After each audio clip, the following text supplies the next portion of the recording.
Hi, my name's Gabriel Gunsmith, and welcome to a behind-the-scenes look at Beyond the Veil, the new text-based horror game set in New Orleans by Sun's Shadow Studios.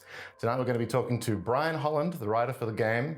We're going to be taking a look at some of the voiceover work from Kevin Powell and Erika Ishii.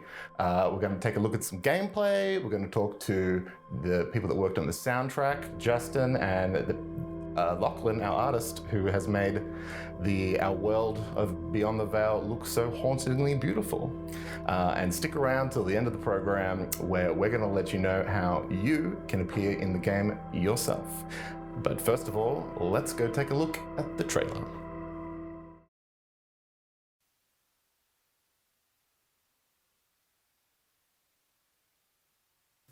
I still get nightmares.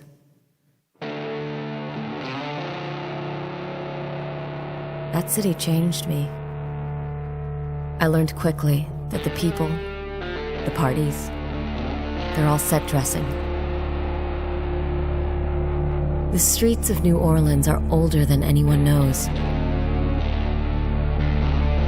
Something ancient lingers beneath the jazz and the liquor and the food. The memories still haunt me. You want to hear about it? All you gotta do is ask. But the rest is up to you.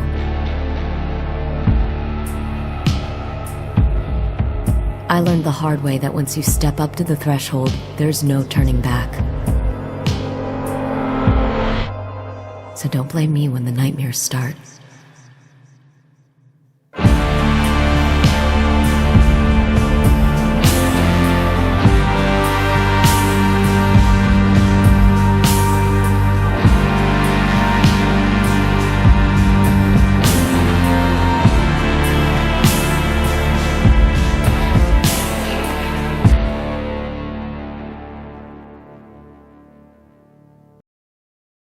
We're joined now with Brian Holland from Sun's Shadow Studios to talk about Beyond the Veil. Oh, thanks for having me here. Welcome, so exciting. Brian. I know, like this couch is so lovely.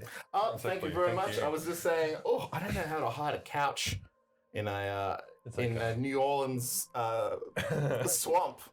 So hopefully I can come up with some clever skills for this one. That's good. Well, if it were gator leather, would be fine. Oh yeah, let's just pretend that's what's going on, and we're all good to go. Yeah. So Brian, tell us about some of the work that you've done with games. With games in general. So I'm still fairly new to the industry. I got to start just doing some minor sort of game writing bits and pieces for some mobile games here in Melbourne. Predominantly at the moment, a lot of my work is actually in tabletop, so tabletop role-playing games. So I'm writing at the moment for Vampire the Masquerade. I'm doing some work with Chaosium, who publish Call of Cthulhu and RuneQuest, which is pretty fun. And so I've sort of always gravitated towards the tabletop role-playing games, just from the storytelling sort of perspective, I guess. That sort of led me into wanting to be a writer, and then into a games writer, and now working on something like Beyond the Veil, which is when I was initially pitching it, at least in my head, I was like, I want to get as close to a tabletop role-playing experience as I can in a video game, whereas the advantage of it being text-based is that you can really do whatever you want. My mind went to this quote from George Martin when he was talking about when he went from working in television to writing novels. Like, he kept running into roadblocks in television because they'd be like, oh, we can't afford to do this bit that you've got here, it's too much. He's like, well, if I write a book, I can do whatever I want, and there's no budget involved. So that is my defense for the text base. It's my, like, well, it's text based because I can do whatever I want. Yeah. Well, then you better tell us a little bit about the game. Tell us about the world that you're sending us to. The world of, so I left my heart in New Orleans before I even went there the first time. I couldn't tell you when exactly. I think I was maybe 13 or 14. I just started reading about the city, and something about it really grabbed me. It wasn't until I was 26 that I managed to go there for the first time. And it's really hard to describe, and I do my best to describe in the game the sense you get being in New Orleans, in a place like this, particularly in the French Quarter, but also out in the Tremaine and the Garden District. There's this real sense of it's almost like this town that time forgot, but at the same time, time has kept up with it, and it's like there are aspects of it that are still stuck in this almost 18th century, not quite Wild West, but like Bayou. Well, it's for those of you who played Red Dead Redemption 2, it's Saint Denis is New Orleans, and it looks very much the same as that still. So basically the game Beyond the Veil is two things. It is a love letter to New Orleans, to the history of that place, to the strength and enduring spirit of its citizens, and it's ultimately it's a game about grief. And we're sort of, what I like so much about horror is the ability to use horror as a lens to tell all sorts of stories through. I think that's when horror is at its best. I'm a horror snob in a way. Like, I love horror, but I'm very picky about the horror I consume. So when it comes to horror, it's like the best horror is when people are telling a story that would be good and interesting regardless of whether or not there is horror involved. And I think the strength of horror allows you to essentially take what the audience is already feeling in a story like that and heighten it to a new level, or allow you to explore metaphors and storytelling aspects that you otherwise wouldn't be able to explore if you weren't in this genre, which is so visceral and exciting, I suppose. Yeah. So tell us a little bit about the story of Beyond the Veil, and especially the journey of Kara, the main protagonist. So yes, Kara. I've spent a lot of time with Kara over the last couple of years. So Kara is in her early 20s. She lives in Burbank with her father. She was living out of home on Hollywood Boulevard, flipping burgers, trying to, just make her way in this crazy world, as so many of us are. And then, like so many of us, she hits a pretty bad wall of depression, anxiety. Also happens to lose her job. Her mother dies. She's sort of forced to move back in with her father at the time when her father is gearing up for retirement. And he's retired, and he's sold the house in Burbank, and he wants to retire in New Orleans. And because she's got nothing on, she kind of has to go with him. So Kara is at a pretty big metaphysical crossroads. Metaphorical. Kara's at a pretty big metaphorical crossroads of where she is in her life. And that's sort of where the game essentially begins. Like the core gameplay are the choices that the player makes, and these choices are like frequent and a lot of the time are seemingly menial. Like the difference between deciding to use the bathroom before or after you have a shower can have this sort of butterfly effect, and also change Kara's key personality traits, which will throughout the game gate certain options for you. So we have these main personality traits which will essentially, like, there's honesty, belief, empathy, happiness, and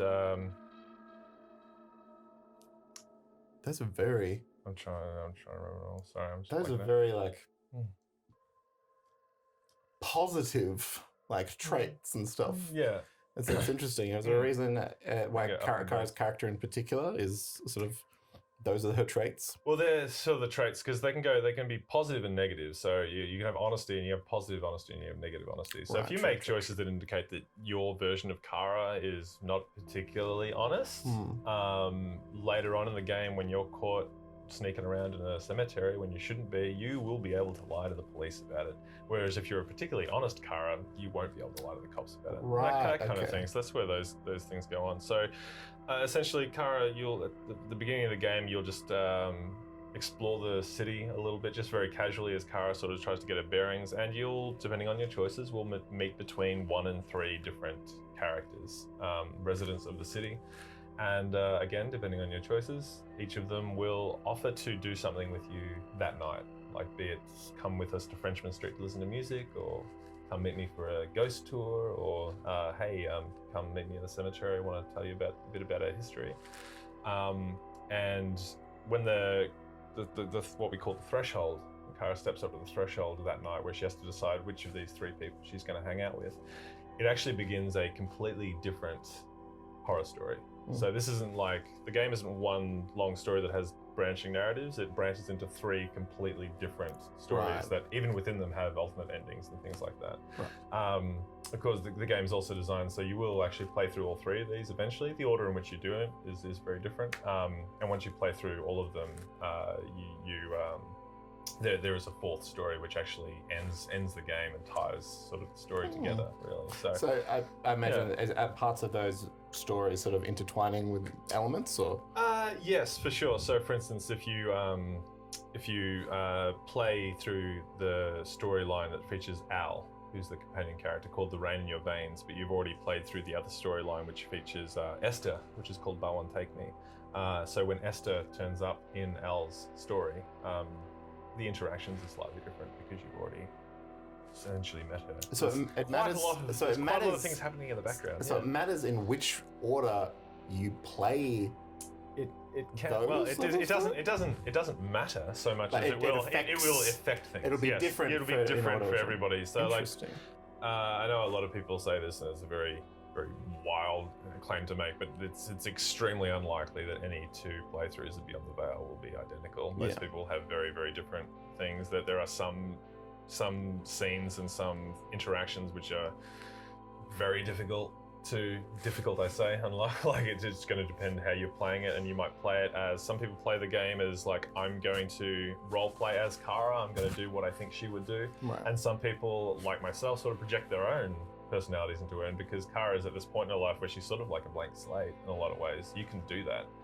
So if you wanted to be like, hey, if I was in this situation, I'd want to be looking at all the positives, trying to be happy about it, spending time with my dad while he's sick. You can totally do that. You can totally do that. Yeah, you can, and you 100%, and you will have a completely different version of Kara to say if you and I played through it, and I did the opposite thing where I'm just going to be like, nah, Dad, I'm going to stay at home. I don't want to go out. Like, we will have very different takes on these. Even though we might play through the same stories, if we do it as melancholy, depressed, but extremely religious and superstitious Kara versus happy, empathetic, but like pretty naive. Pretty naive and like, you know, what's the word when you don't believe in something? Skeptical Kara. We're going to have two very different versions of those stories told to us. Cool. Yeah. That's really interesting. And was there a particular reason why you made some of these choices with this story in particular? Is there some sort of what's the sort of message that you're, I think, is there a message you're trying to get through with Kara in particular on that? There is. As I said, like, ultimately Beyond the Veil is two things. So I'm just going to leave it at this. Ultimately, there's two things. It is a love affair with New Orleans, and it is about how we deal with grief, essentially. Right. Within that tapestry, the three individual stories also deal with their own different themes, be it trying to find a place that is yours and what home means, or the idea of who we actually are as people, like, you know, versus the person I am when I'm sitting here with you is very different to the person I am when I'm with my partner or when I'm with my parents. So who are we really? And the thing being, what are the things that are past that we cannot let go? Like, what are the metaphorical demons that follow us around, and can we exercise them? And if we can, should we? So even within this larger tapestry, which is really just those two main themes, we should try to explore some different things. As I was saying, we're looking at things through the horror lens. We're definitely using horror as like a bit of a Trojan horse to get some feels in there, as you're a big fan. So big fan of the emotionals. What type of horror so would you sort of connect it to being similar? Like what sort of genre of horror? This is the other funny thing, because depending on the type of horror you want, we've probably got you covered. Really? Yes, indeed. So I in my waning days as a horror academic, I was going to call myself a horologist, until my friend told me that a horologist is actually someone who studies watches. It's a fun fact for you at home. I was trying to become a horticulturist. Horticulturist. But I found out I was something. No. So I don't know if there is a word for it. There probably is, but I've done a few sort of talks on horror in media and horror writing and horror storytelling. And essentially what I try to put things into camp is there are two main camps of horror. There is horror that's based in reality, and then there's horror that's based in the supernatural or the paranormal. Horror is such a divisive or polarizing genre because not everyone is scared by the same things. Yeah. Like the solid example I generally always go to, and if you've heard me talk at PAX on the horror panels, I generally bring this up every year. It's that there's one person who is scared of the axe murderer, like the dude with an axe, because shit, that's real. That could really happen. the person who's not scared of that is like, yeah, and I think I know how to deal with it because they're a real person. And the other end of the spectrum is like, oh, I'm scared of demons because I don't understand them or how they operate. That's so scary. How do you combat that? But the other person who's not scared of that is like, well, that's true, but also it's not real, so I don't need to worry about it. So we actually, within each of these stories, and Kara can have these same reactions. Like you can choose how Kara reacts to these horror, the type of horror that she experiences. So we do try to cover a few different types of horror. Given that we're set in New Orleans and we're drawing on New Orleans history, there is generally always at least an underlying element of spiritualism to it, because New Orleans is a melting pot of spirituality, and that's just part of the setting in general. But there's some pretty violent horror in here. There is atmospheric horror. There is personal horror. That kind of really try to. Political horror, like lots of things. We do try to cover quite a lot of bases of different horrors. The artwork really does have some real hauntedness to it. There's something like it's seeing New Orleans like quiet, terrifying.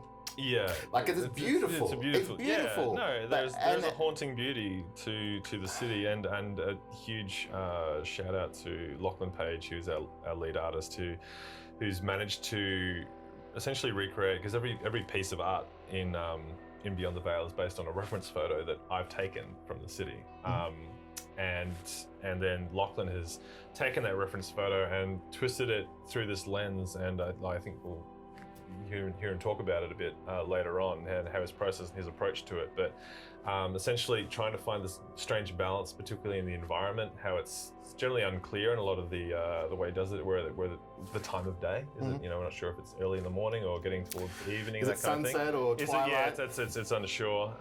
He's also like most of the locations have a lot of history attached to them, and Lachlan actually sometimes went out of his way to look up the history and add little bits and bobs to, like we're talking about Easter eggs of what's going on in there. But seeing it, so it's definitely a party city, but we definitely wanted to pare back just how party it was. There's purposefully no art of Bourbon Street in Beyond the Veil. You can go to Bourbon Street in the game, but it's very brief, and it reflects maybe my personal feelings and based on my own experiences on Bourbon Street. That's why we're not going there that often, but it's fine. It's definitely what we wanted to capture with the art, was this feeling of sort of dreamlike realism. We wanted to give the player a sense of place without giving them anything too definitive. So why particularly do you think New Orleans is a place that you wanted to do, is tell it specifically a horror story? Why not a romance story? Romance story. Well, we're saying this. So there are romance options in Beyond the Veil. Like you can romance people. There is sex scenes. Oh gosh, we said it. Text-based sex scenes. I know. Oh yes. So why horror? Well, I think it's. Most people, when they think of New Orleans, generally have this weird, like, thanks to a lot of popular culture, like obviously Anne Rice and all the Vampire Chronicles stemmed out of New Orleans. If you've watched, I think it's season 3 of American Horror Story, that's all about witches in New Orleans. I got through one episode and I was really? Oh yes, this is bothersome.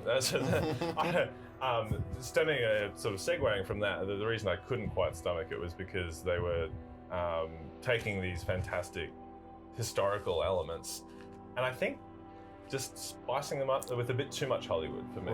For me, my approach, and like I said, I haven't seen much of the show, but my approach with Beyond the Veil was like, once you start learning about the history, there's so much horror, like real world horror and atrocities and just awful things that happened. Not even necessarily just awful things people did to each other with, the slave trade and all this terrible things that were going on, but just epidemics of yellow fever, just lots and lots of stuff. Anyway, I'm rambling here. But anyway, I could talk about the city. I could talk about the city for some time.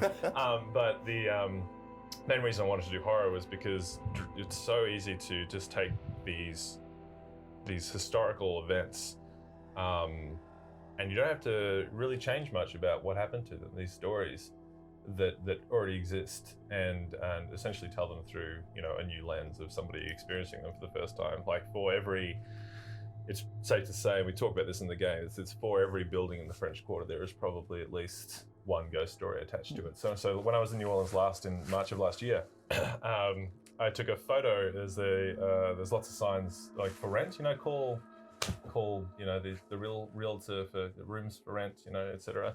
And then under them there will be signs that hang out, and they literally just say right under where the realtor's name is with the phone number, it says not haunted. Like that, people take it very seriously. Like it's the kind of town where if you tell someone who's from New Orleans about the time you saw a ghost, they're not going to judge you. They're just going to be like, yeah, cool. And then when you're done, they're going to tell you about the time they saw a ghost. Do you have any, speaking of ghost stories, do you have any specific ghost story that you like from New Orleans that maybe isn't a spoiler in the game? Oh, it won't spoil the game. Yeah.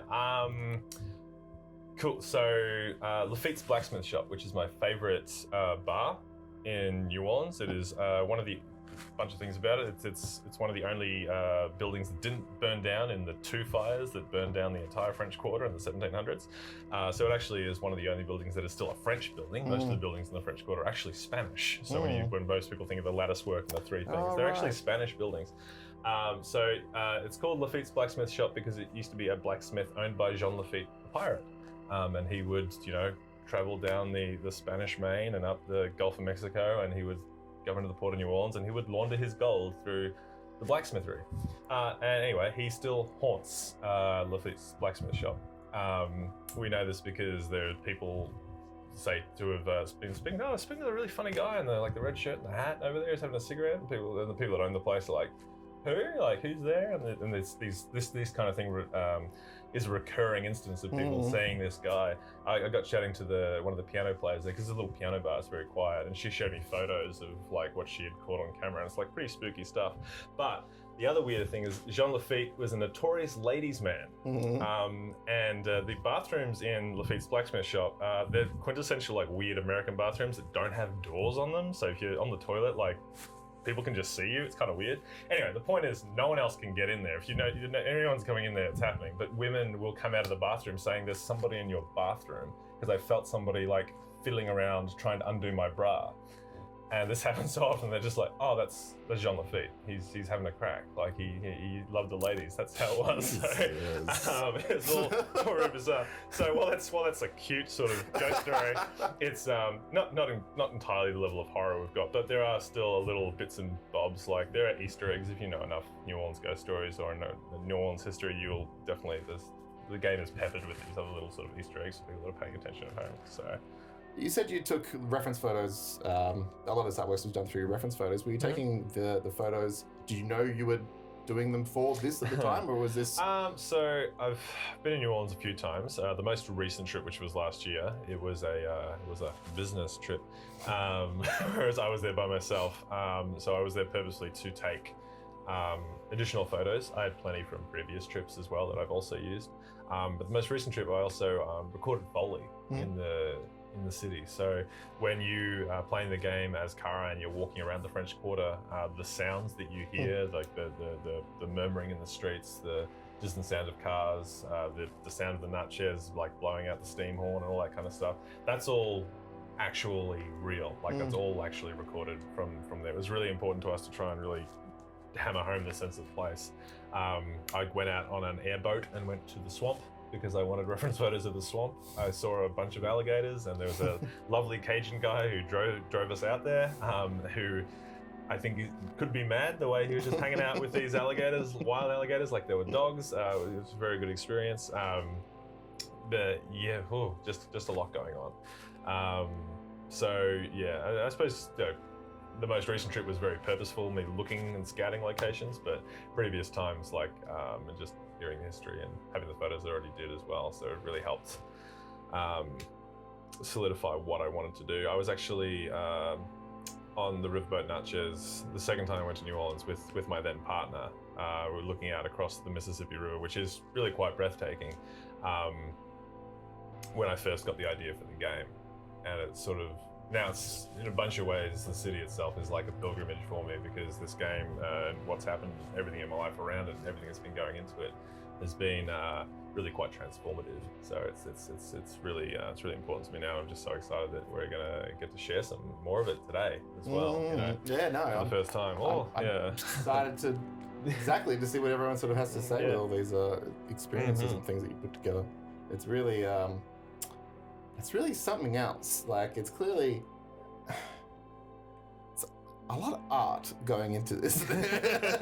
Like because with it being like a text-based game, you get the great visuals. You've obviously got the great like writing and storytelling, and so those additional touches without being too overwhelming or anything, like the Foley, like being good with the music, which is amazing. And have Justin come and talk about the audio production that he did on that a little later.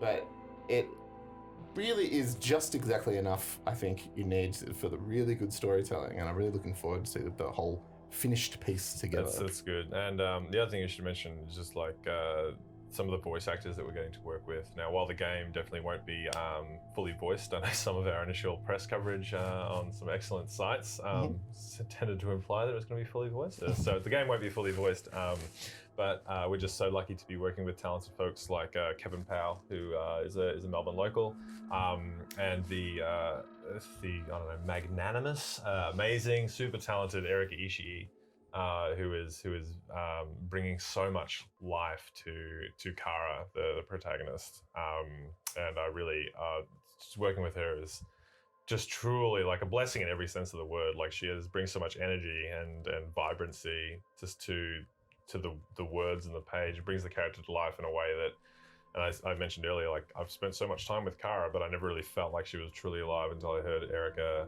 speaking as her and performing as her. And it's a super weird, surreal feeling, I think, as a writer to hear someone so talented performing your words. So we're just so lucky that she's involved in the project. So if people like hearing her, then there's plenty of that in the game too. Well, they're in luck because we've got a little bit of footage of Erika Ishii coming up soon now. And also Kevin Powell and Colin Smith are going to be doing a read through of some of their. Kevin did voiceover. So Kevin plays Alistair, who is. I guess you would call Alistair a villain of one of the three main plot lines. What Kevin and Colin are actually playing through is what I refer to as the first act of Beyond the Veil. So essentially everything leading up to the moment where you make the choice of who you'd like to spend time with. So hopefully what we'll see is, I can tell you definitely what we'll see. We won't see everything that is in Act 1. Like, there are, depending on their choices, they will not go certain places. They will not necessarily meet everybody. They may not get all those invitations to make the choice of where they're going to go. And even the interactions within the scenes that if you play the game yourself, if you play through those exact scenes, if you choose different modes and interactions, the scene will develop differently. So I guess what you'll see is a sense of this. It's still pre-alpha, essentially. It's still very, very early in terms of how the game is going to look. There's but I'm just, this will be the first time we're actually sharing any of the actual gameplay. When are we looking forward to it being out? So it's going to be out in September of this year, barring any bigger unforeseen circumstances in our world. 2020 is likely. But, everything, we're lucky to be in the industry that we're in at the moment. Very, very lucky, because we're still essentially going ahead, all systems go at Sun Shadow Studios, and so we're going for a September release. Awesome, that sounds fantastic. Well, I can't wait to check it out, and I can't wait for everyone to check it out. Please. At the moment, you can wishlist on Steam as well. Immediately right now, wishlist it on your Steam. Indeed. It's important. Well, actually, we appreciate it. It's super important. All right, well, thanks so much, Brian. We're going to go check out Erika and Kevin and see some gameplay from the game. Ooh. Cool. Hi, my name is Erika Ishii, and I'm playing Kara in Beyond the Veil. The first thing you notice about Hollywood is that the movies are full of shit. Tinseltown should be rebranded to Vape Shop and Titty Barville. How I came to lose my job at McDonald's, and my apartment not long after, isn't something I want to get into. Oh, I'm sorry, I mocked. I'm so sorry that I'm too fucked in the head to want to be a ladder-climbing private health asshole like my father. Oh, I'm sorry. Oh, I'm sorry, I mocked. I'm so sorry that I'm too fucked in the head to want to be a ladder-climbing private health asshole like my father. I thought about grabbing a vegetable peeler and scraping the skin off my arms and legs. I thought about sinking my fingers into my freshly revealed muscle and pulling at them to stop the aching. She looked at me with dark eyes, consuming. As she grinned and stepped closer, I felt like a mouse being sized up by a cat. He kept pulling, peeling my face off. I felt my lips rip away, cold air in my teeth as my mouth and cheeks were torn from my head. She pressed herself down on me, and I felt those fingers, the ones coming out of her mouth, push past my lips, pressing against the inside of my cheeks, feeling around my teeth. Fuck. Fuck. Fuck. Fuck. Fuck. Fuck. Fuck. Fuck. Fuck. Fuck. Fuck. Fuck.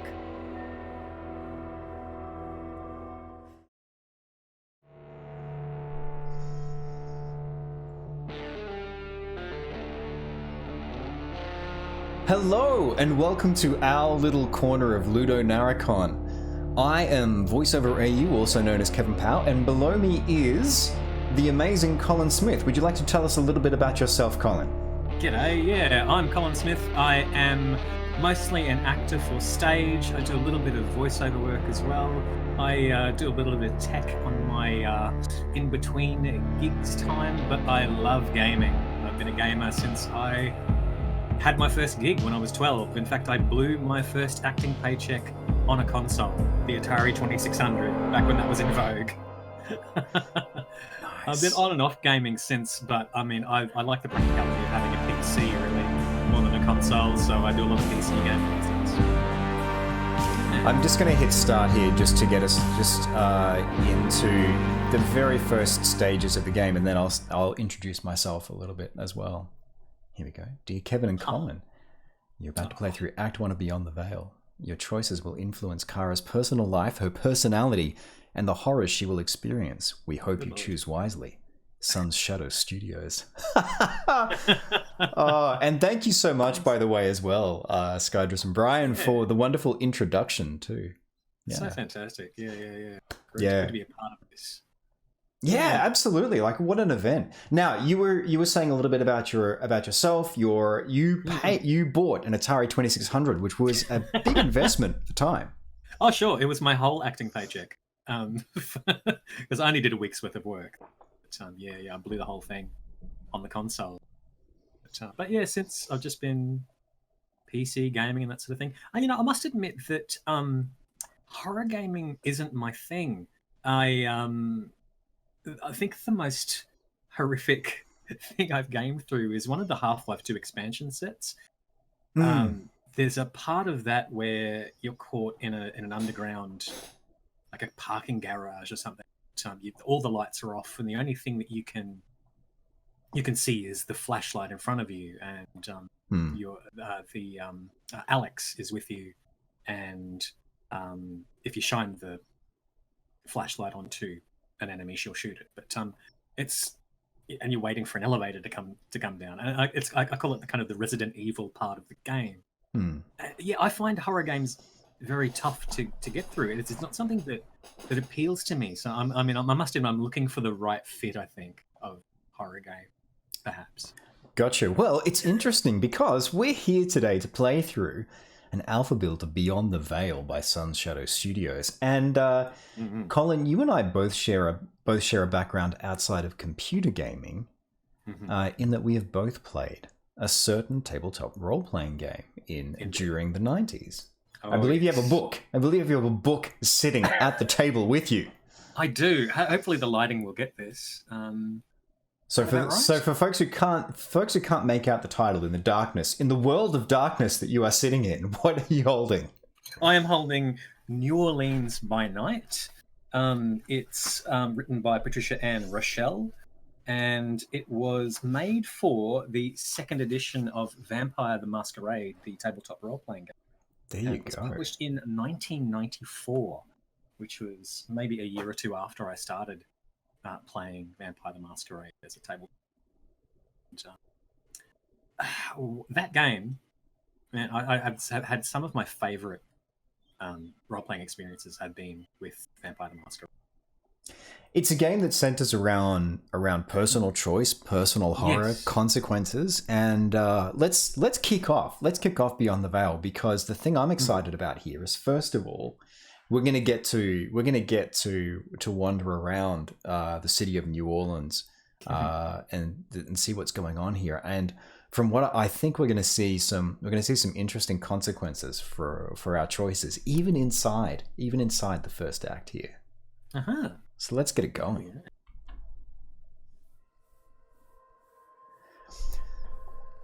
First thing you notice about Hollywood is that the movies are full of shit.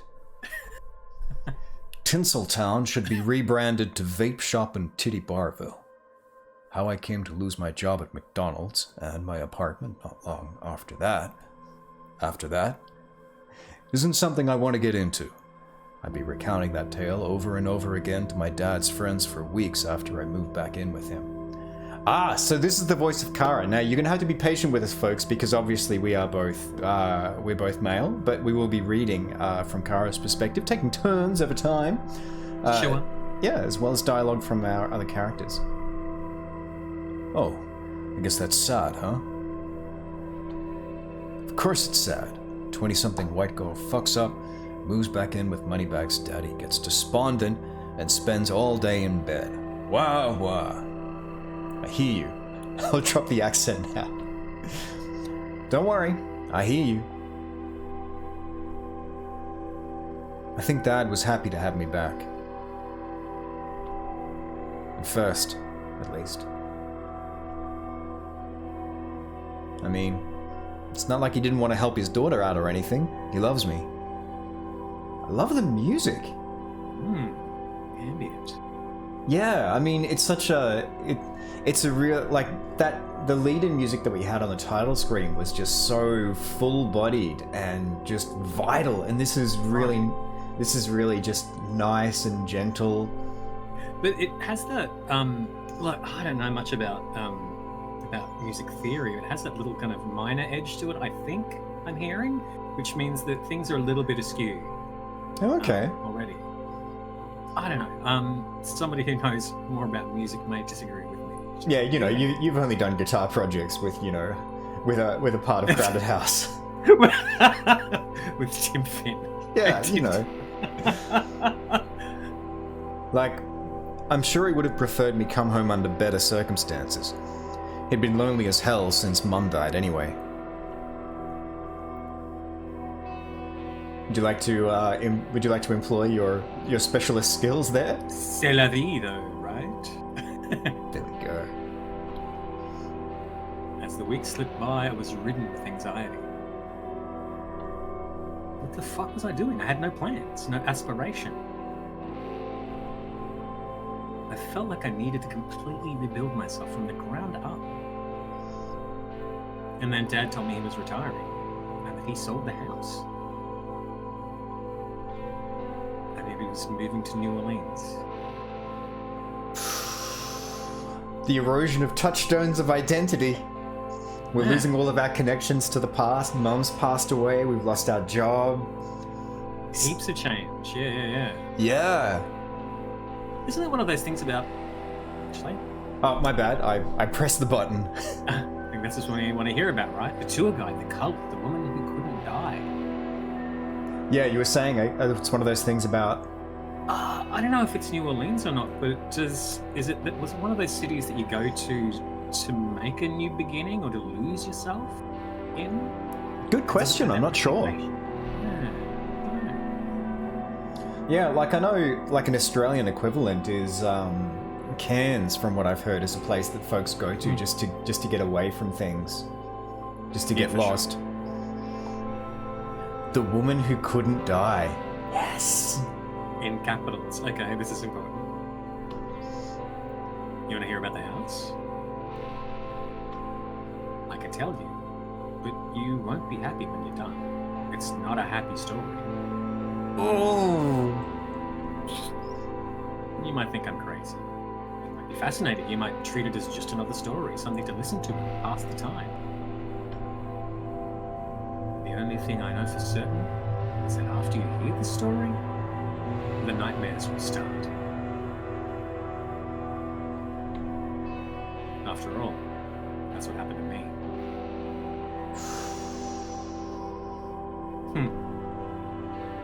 Beyond the Veil.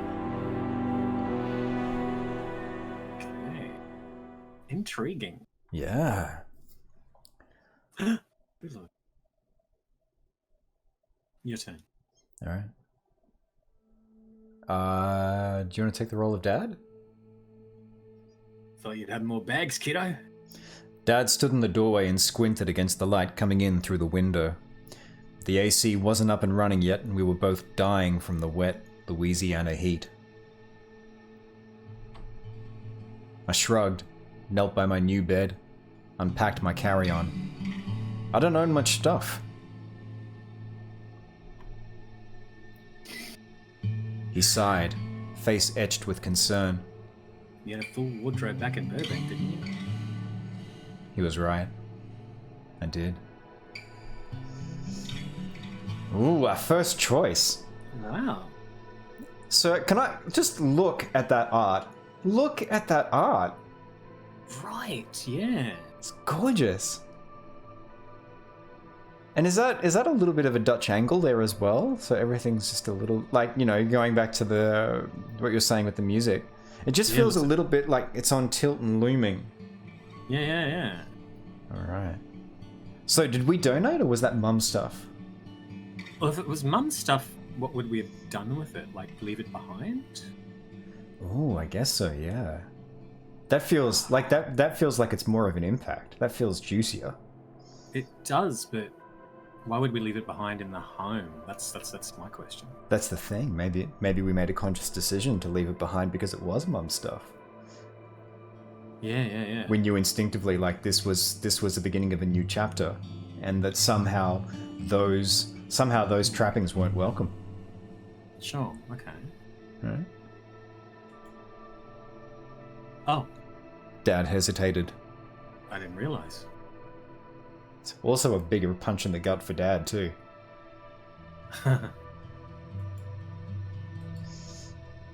He walked over to the window and looked out to the street. My bedroom was on the first floor, but the noise from outside was oppressive. Is it always this loud? I said. Dad smiled at me. The noise wasn't car horns and road rage. It wasn't trains in construction works. It was voices, music, singing, belting. I hope so. Don't you like it? He grinned, excited. Oh, next choice. Could we get used to it? Could we get used to it, Colin? Huh.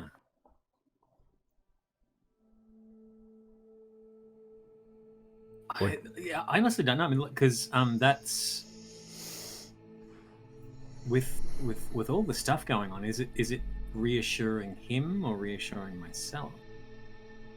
Yeah, because here's what I get from these two options. Like, I could get used to it. Is accepting the pull of New Orleans and this new beginning. Mm-hmm. Constantly this loud, I don't understand people is like pushing everything away, and that creates a vacuum that something else might fill. For sure. I do know people who like live on train lines, and they do get used to the noise. Oh, okay. Kind of strikes me as that sort of. But yeah, how honest do you want to be with Dad?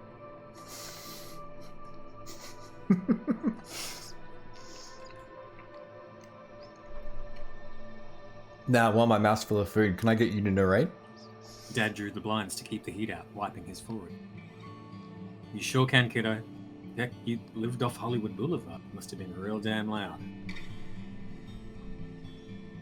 I shrugged. Different sounds, I guess, like a dull roar. Nothing dull in this town. Alright, I can take Kara if you like, if you want to keep narrating. I'll smile wanly. I'm glad you're happy, Dad. He looked at me, a soft glow in his eyes. I want you to be happy here too. Oh! Do we assure him? Or do we just smile and say nothing? The second one's somewhat disconnected. Is that a vote for our second option then? But do we want to reassure him? Well, that's what I'm saying. Like this one. Oh, okay. So you want to? If we reassure him, then we're building a connection with him, obviously. So, yeah. If we don't, then are we being honest with ourselves as well?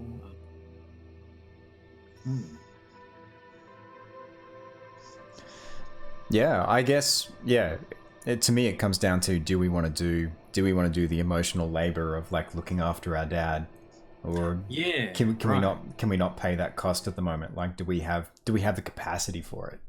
Yeah. True. Yeah. Where's your Kara at, Colin? Me, I would always reassure. I think even if my comfort level's not up to it. All right, let's do that then. I will be, I assured him, smiling. Don't worry. So, he clapped his hands together excitedly. I'm going to the grocery store and getting some beignet mix. I laughed. You're gonna start cooking now? Once you have one of these, kiddo, I can't explain it. They melt in your mouth like nothing you've ever tried. Dad was such a goof about things when he got excited. I'll try some later. Why don't you take a break from unpacking? Go get some air. Oh. Choices. Do we go for a walk now, when we can get some sun, or do we go for a walk later? It is hot inside. True. Yeah. Maybe it's just isolation at the moment, like self-distancing. But I'm feeling this. I'm feeling this going for a walk through the city. Admittedly, that's what I did a couple hours ago. I was like, you know what? I'm just gonna head out into the neighborhood, walk wherever. It's better. Nice option. Nice plan, even. So you feeling that? Then we'll go for a walk and get some sun. All right. I love the font in this is awesome too. Like it's a really readable font. Yeah, for sure. That's a great idea, kiddo. Dad bent down and kissed me on the forehead. As long as you're home, try my beignets. God bless you for being able to pronounce that too. I'm hoping I got it right. I don't know. I'm gonna look that up. Well, that's what we're going with now for the pronunciation. I rolled my eyes, laughing. I will. Promise. I stood up and walked out behind him. Alright. The mansion was super old, but had been really well maintained and restored. Everything painted in shades of grey and cream. The bedrooms were up here on the second floor. A lavish winding staircase led down, sprawling before the front door. I slipped on my sunglasses and Dad closed the door behind us. The heat was oppressive. I'm headed down to Rooster's Market. What about you? Go to the park, I guess. I got the pronunciation wrong. Beignet. Should have remembered my French. Beignet! Beignet. This art! I am here for this art. Yeah, right. That's God, those reflections are just amazing. Right? And the texturing on the terrace houses gives such a feeling of both character and age. Old world, yeah, for sure. Yeah. It's gorgeous. It's And like look at the Oh god, look at the light reflecting off the mobile phone. I wondered what that was for a second there. Yeah, geez, it makes sense. Yeah, because if it's I'm guessing here it's raining, so you know what it's like when basically Yeah. you lose a bit of the light and it all gets kind of foggy in the rain. Ah. All right. Colours, sunset sort of thing. Yeah, exactly. This reminds me of the streets in Melbourne, actually. Smith Street and all that sort of stuff in the inner city. Yeah, I've got a print of like one of the main streets in Melbourne, like a rainy photograph. Yeah. Now, did you want to kick off the narration here, or shall I? Sure. Dad kissed me goodbye and wandered off down Royal Street. I had to laugh. He went with a skip in his step I'd never seen before. It's before Mum died. The French Quarter was like a part of the city that had been ripped out of the 17th century and plopped down into the modern day. The streets, if you could call them that, were barely wide enough for one car. The gutters were maybe an inch deep at most. The houses and shops all about were fashioned in Spanish stone, never more than 3 floors, most with wide balconies and intricate latticework. How mentioned though? Ooh. Was it dull, or did it not fit in? Wow, I'd be going through the second option just because of the insight. Yeah, and that feeling of alienness, it's a trope that I love in horror as well, like Haunting of Hill House, which is inspired by oh god, I'm gonna blank on the name of the writer because it's Shirley someone, and my brain just wants to throw up Shirley Manson, and that's not her. That's not a bad thing. Yeah, but just that great trope of like houses, and it's not necessarily where this is going, but houses that don't belong, that are somehow wrong. Like there's this great opening passage about how the lines of the house never seem to quite add up when you're tracing them. Oh. Yeah. It's Wow. gorgeous. All right. Sweet. Yeah. It stood on the corner, looming in grey stone with barred windows. Dad parked at the back in what would have been a stable. There was something kind of weird about a California number plate being so close to the antique stone fountain at a courtyard. Juxtaposition always freaked me. I prefer things unified, matching, complementary. I turned in the heat, headed down the narrow street towards Jackson Square. People were just walking on the road like it wasn't there. Tourists laden with beads, locals carrying instruments and plastic cups sloshing with red. Drinking in the street would take some getting used to. I passed 2 bars with walk-by service windows. You could get a drink from the sidewalk. Nice. I want that. I want that in our city. Yeah. All right. What are you feeling? City like to party, or it seems uncivil? Did she say she was from LA? Yeah. Burbank. Uncivil? And then one had lived in Burbank? Yeah. Second. Definitely. I mean, that being, yep, cool. Let's do it. City like to party. Yeah. All right. I'll tag you in narration-wise if that works for you, buddy. Got it. All right. Convenient. Jackson Square was a small park with a statue of a dead president riding a horse in the middle of it. Wow, this art! Hot damn! Yeah. And it's gonna have Erika Ishii's amazing voice acting in here as well. It's just too much game. All right. Nice. God, that detail. Wow. Right? Yeah. The lines, like the like this might be me being ignorant of art, but I'm just super impressed by how straight those lines are for the fence. Yeah. And the proportion of distance between the rails is really accurately thinner on the left and wider on the right. Yeah. That soundscape. That's gorgeous. Yeah. A big white cathedral stood by the slate walkways, looking out over the park. I heard somewhere that church was one of the first things they restored. After Hurricane Katrina. I wandered along the walkway between the church and the park. Artists were selling their work, paintings roped onto the spiked fence that ran around the park. Street psychics were flogging fortunes to hapless passers-by. I'm kind of very glad that we left the house, really. Yeah. Because this is really rich. A group of guys were standing on a bench before the church, blasting on brass instruments. I'm feeling the first option. How about you? Yeah, for sure. Yeah. Let's get caught under the same spell that Dad's under. Yeah. Changed our minds about this. Yeah.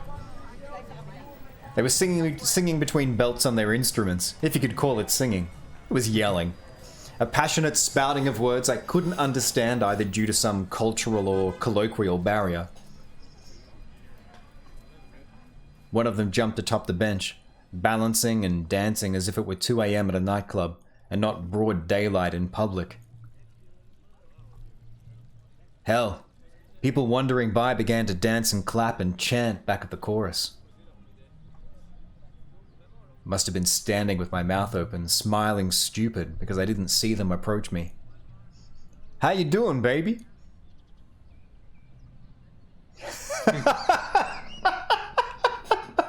Oh, that second option is priceless.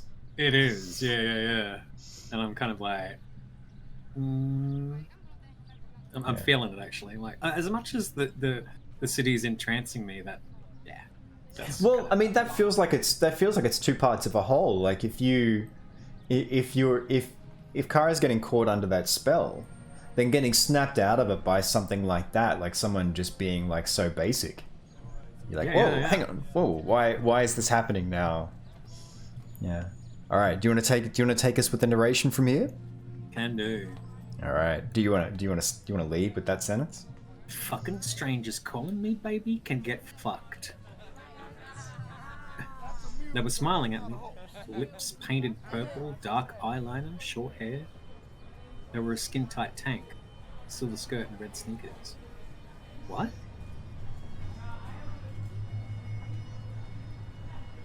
You want to take that one? You was looking like you was in a trance, baby. Don't call me that, I said. They laughed. Let me guess. Your first time in New Orleans? I was silent. Aw, I'm sorry, girl. Just trying to have some fun with y'all. Where you from?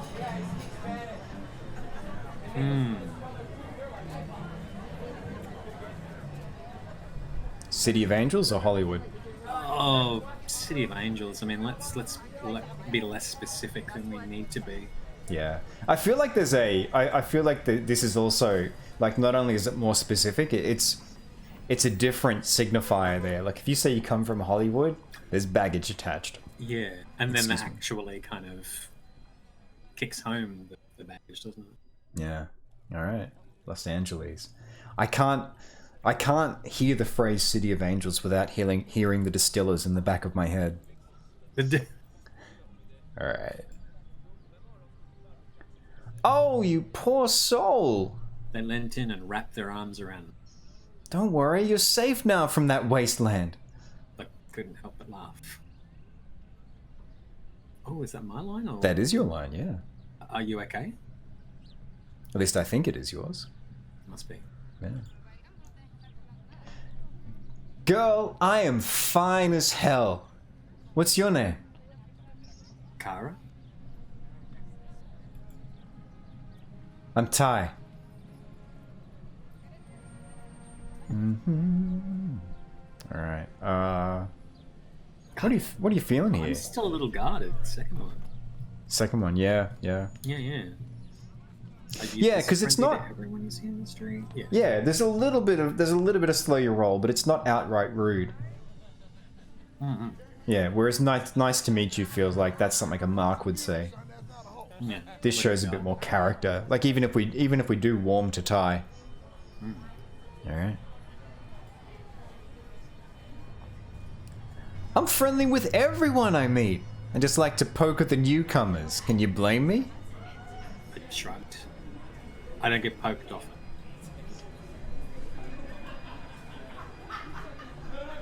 You don't see buskers often either. Not like this. We got the best of everything here. I promise you that. Do you play? I said. Carago, everyone down here is a player. What about you? I shook my head. I used to sing a bit in school. Shit. Get up there and belt, girl. Oh. The dialogue seems to be warming to them now. Yeah, it's not hostile towards Ty. It's just, just coming out of warming up, coming out of our shell. I like the not identifying a gender straight away as well. Yeah, like it's I think I caught a pronoun in there along the way, but it feels like Ty is pretty close to being NB. Yeah. But either way, like, Ty feels like someone who's very comfortable being themselves. Yeah. All right, do you want to leave the door open maybe one day? Yeah. All right. Yeah, that puts blood in the water, because if it's one day, then why not today? Who knows what'll happen? Yeah. You think these boys here aren't practicing right now? Ty winked at me. Their eyes were a weird shade of blue that glittered strangely in the sunlight, a smile beaming at me despite the crooked teeth. There we go, we do have a gender-neutral pronoun there. Cool, there we go. Yeah. Identifying as NB. Right. Ty was enigmatic, and something about them just drew you in. It's hard to explain even now, looking back, but in those first few moments... Part of me just wanted to be around them for as long as I could, or I felt like I needed space. They were beautiful and happy, but I wasn't feeling either of those things right now. What do you think? I'm not feeling the closeness. All right, there we I'm go. a little bit guarded still. All right, do you want to give me that line, and then I'll tag you in on narration? Sure. I felt like I needed space. They were beautiful and happy, but I wasn't feeling either of those things right now. I've got to go. It was nice meeting you, I said. Oh, you sure? Yeah. Girl, I didn't mean to upset you. Sure, you don't want to stay and listen to the band with me?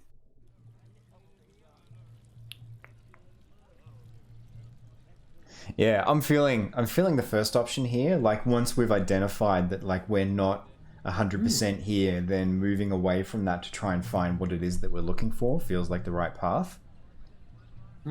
Otherwise, we're kind of moving backwards and forwards, but which, and that could be interesting, but I feel like, I don't know, if it's a choice-based game, it might punish us for that prevarication.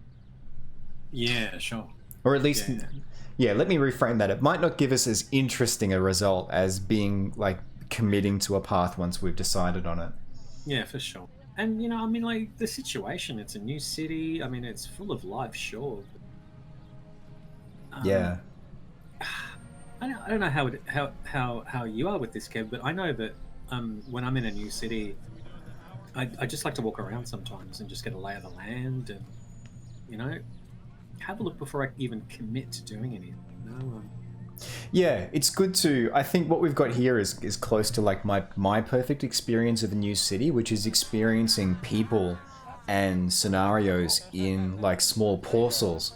But you know, it's like being at a sushi train. You don't want to then have just that one flavor. You want to be able to step back for a moment and go, what's going on here? What am I interested in? Mm-hmm. Yeah. So yeah, let's go with that then. Yeah. No, thanks. You're nice. You're nice. I just need a bit of air.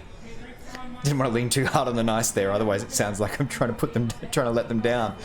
You're nice, but you won't be going through to the next round. All right. Oh no! I accidentally clicked something twice. Oh.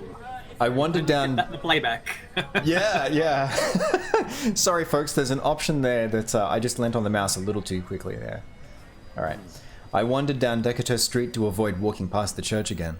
My stomach rolled a bit when I saw the band Ty was with were walking down this way, and I sped up. Oh, by the way, I think it's P. If I press P, we can get our character sheet. Oh, yeah. Look at that.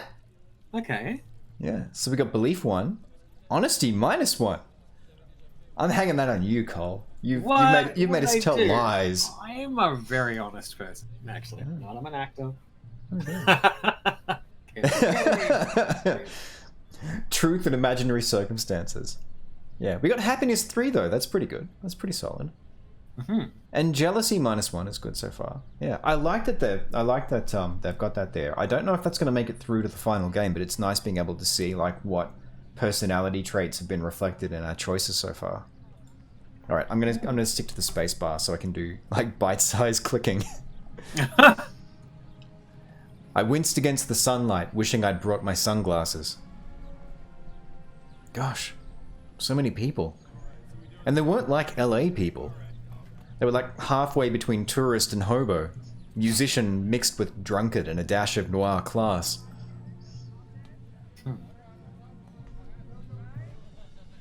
I turned left, heading back towards the house. That might have been the choice that we had. Yeah. Stay, like, explore the city or go back home. Yeah. These soundscapes are gorgeous. And I don't really feel like they're looping. No, I haven't. Yeah, I haven't. Up is Atmo, and it's, they record 30 seconds to a minute of it. I haven't really heard anything distinctly repetitive about it. It's really unique. Yeah. What the hell? Out of the corner of my eye, I noticed her. A young woman, leaning against a wall, staring right at me, fixated. She had dark hair, tied back, a bandana, and a baggy white tank top. She smiled at me, up-nodded, dragging on a cigarette.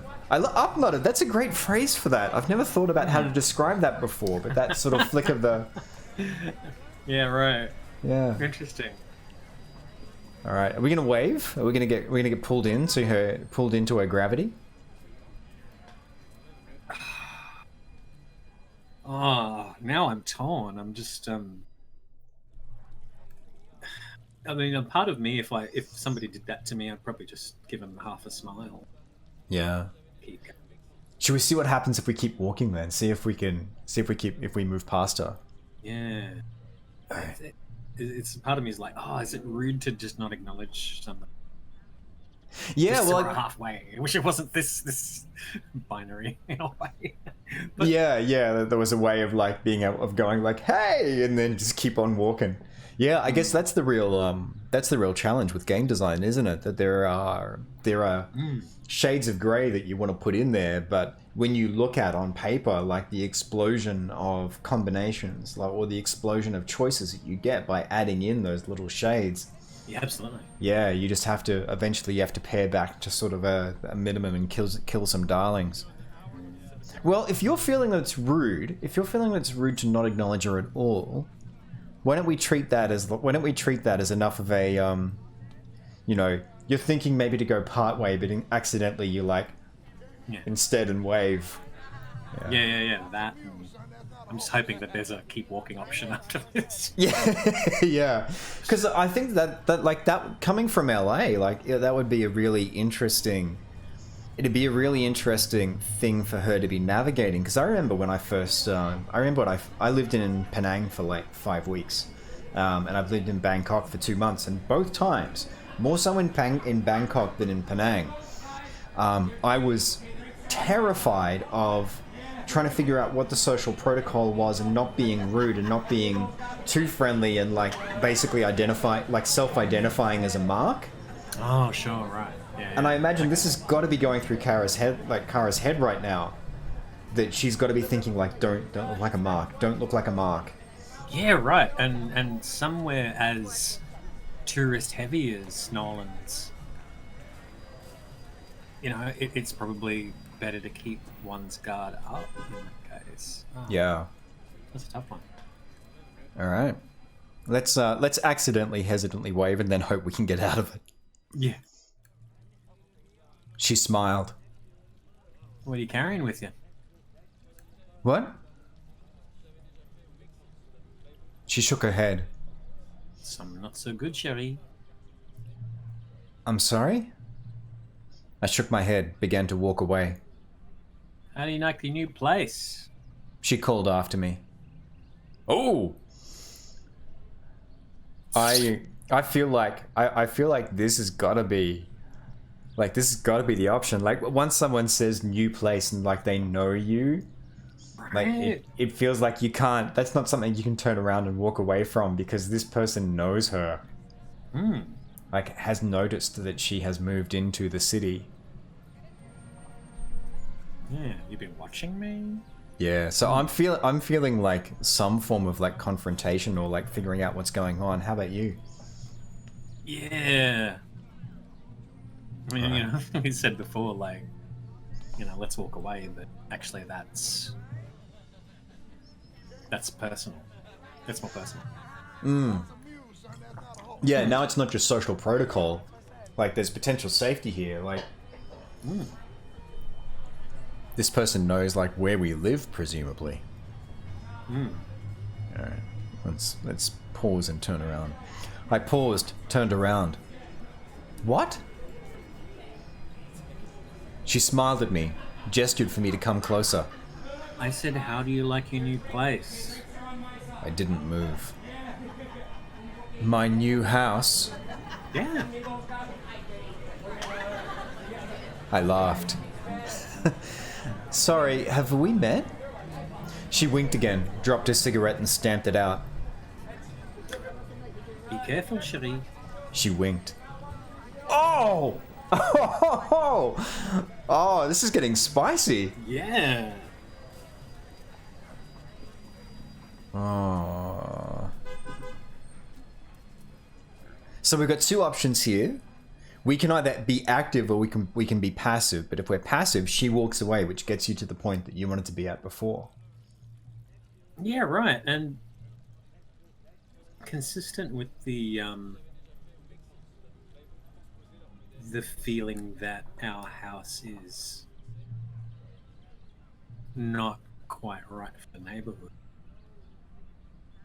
Yeah. Yeah. That unease, that I'm not in my comfort zone, sort of. Yeah. Yeah. I like it. Yeah, that feels like because we were talking about this afternoon. We were talking about sort of the different branches of horror, and this feels like it's leaning into that unease and dread and tension. Yeah. That's where the good stuff is. Yeah. All right. Sure.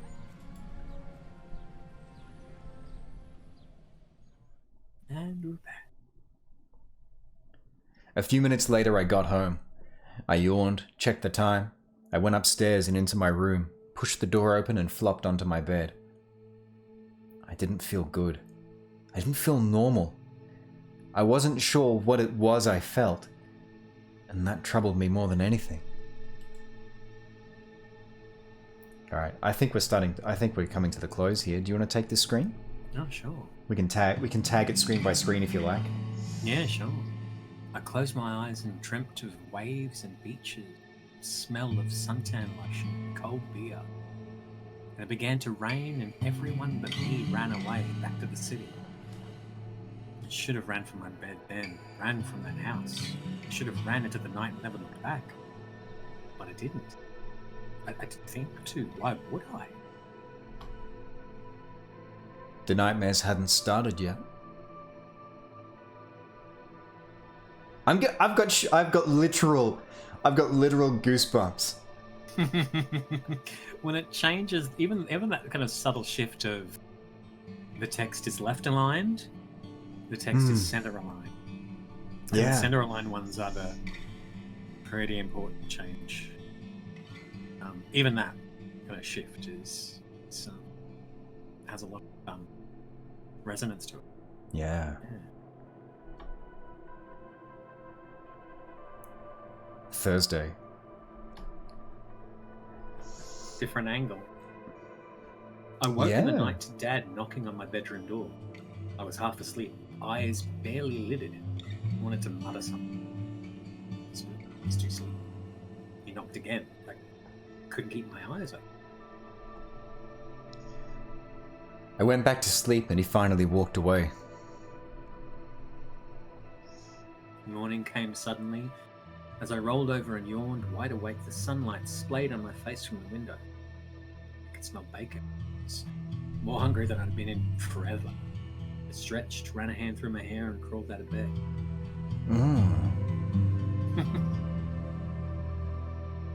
Choices.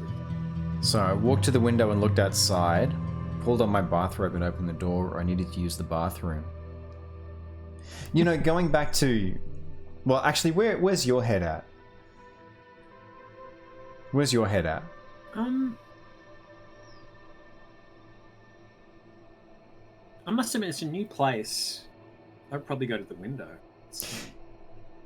Yeah, that feels like it's a nice tie-in to everything before, about that sense of unease, and also the feeling of invasion from that conversation yesterday with that woman when she's like, "Be careful."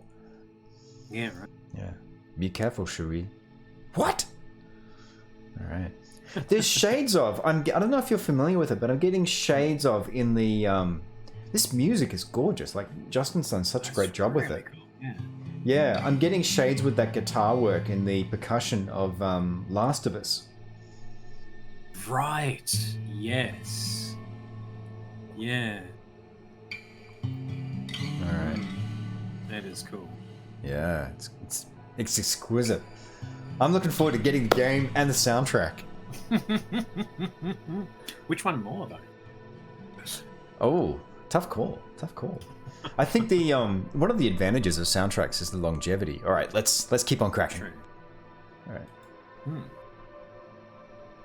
God, already people wandering the streets. It was only just after 9, and the sun was belting down. I turned to look at my suitcases. Well, there's a small pool of sheets on the ground, but it's so hot. I kicked all the blankets off me in the night and clumped at the foot of my bed. I hefted them back onto the bed and walked to my door. It was slightly open. No wonder I could hear the sizzling from downstairs. Is it time for eggs or is it time for the toilet?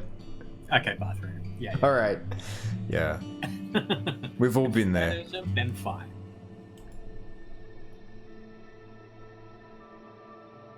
It was just down the hall and I had it all to myself. Dad had an ensuite in the master bedroom anyway. I wasn't a fan of the tiles, a weird muted pink that looked like they'd been installed sometime in the 80s. The toilet, bathtub and sink all matched. I hadn't even packed my shit into the medicine cabinet yet. I sat down on the toilet and peed, listening to the sounds of the bustling people that drifted in through the window. What do you reckon? Should we go down and see Dad? Or do you want to shower? Shower after breakfast. Yeah. If we were messing with an audience like that, I would shower, because you know there's downstairs activity, but the question of like what's going on down there. But yeah, let's go downstairs and see Dad. Let's get some reassurance. All right. I wandered over to the bench and flicked the switch above the sink. The fan hummed to life. Dad blushed. I think I might have accidentally I might have accidentally clicked something again. I gotta stick to that space bar. I might have gotten us past one choice.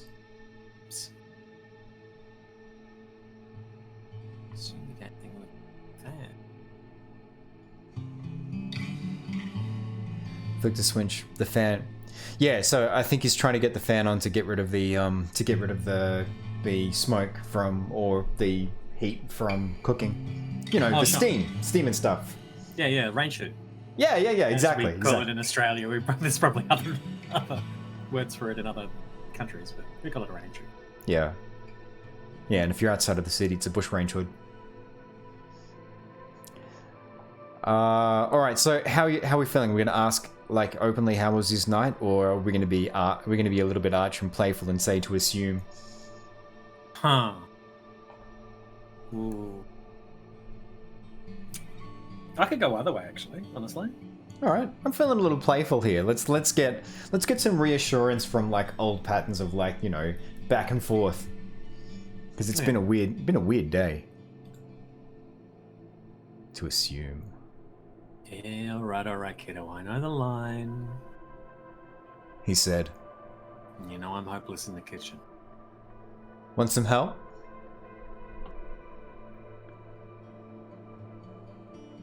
Just gotta do the eggs and I'm done. He smiled, opened the fridge. So happy to see you up and about this early. I think I slept pretty well. Think. Are we still feeling a bit weird, or are we going to say new house, new bed?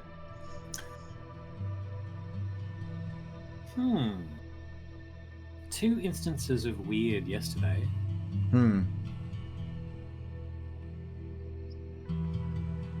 Maybe weird is the theme. Yeah, let's go with it. I'm happy to. I think rolling with it makes sense. Let's do it. Dad frowned.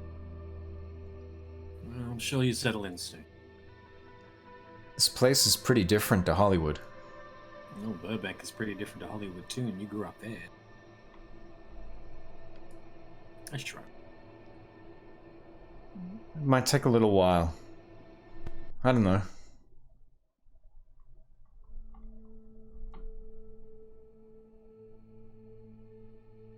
Dad cracked the eggs and dropped them into the pan awkwardly. Well, I'm glad you left the house yesterday. Did you have fun? I'm feeling the first option. I think we, like, in spite of the weirdness, we did have some fun. Right? And I think we're still happy we left rather than not.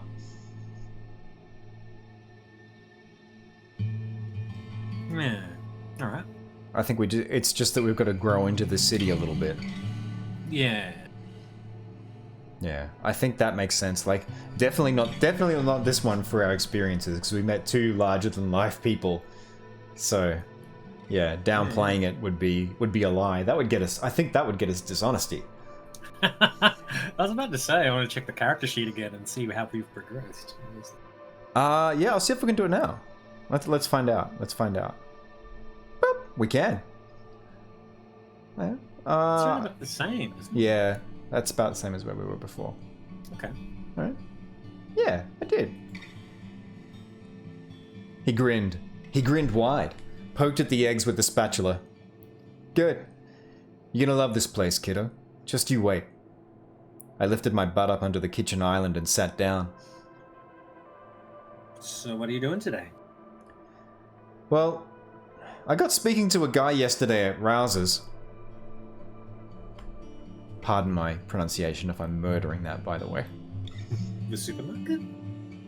The one down the road, yeah, Dad said, salting the eggs. He recommended this lovely boat tour. I was thinking of checking that out. He smiled. And there'll be room for two. Oh. Do we want to go on the river?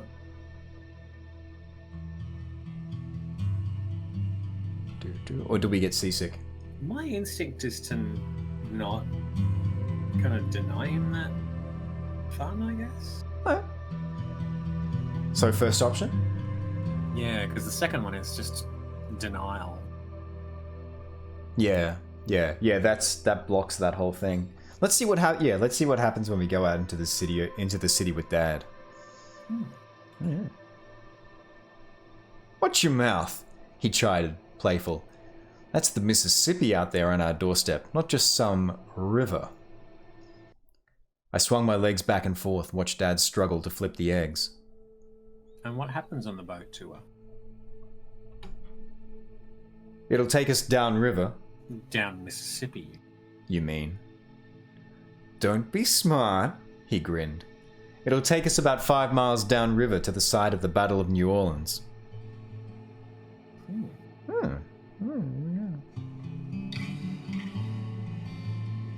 Oh, okay. So if we're gonna go, then we've got two options here. One, we're saying like we're excited about it being history. The other, we're happy about making Dad happy. Yeah, right. I'm in love with the third one. Yeah, let's do it. I think as an impulse, I think that works well. Right, let's do it. Do you want to? You will? Sure. Sounds fun. When is it? Dad dropped his tongs on the floor. I laughed at him. He checked his watch and he stood back up, tongs in hand. About an hour and a half. Just enough time to eat and for you to scrub up. Far from here? Nope. The dock just west of the quarter. Alright. Should we grab some grub on the way, or do we reckon we've got plenty of time?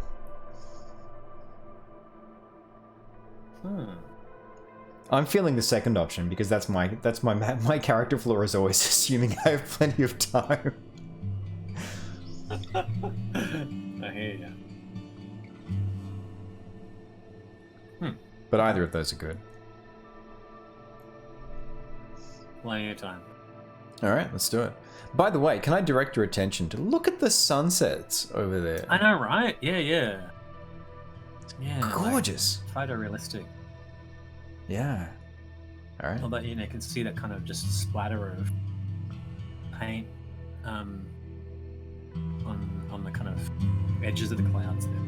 Kind of lend it the unrealistic air.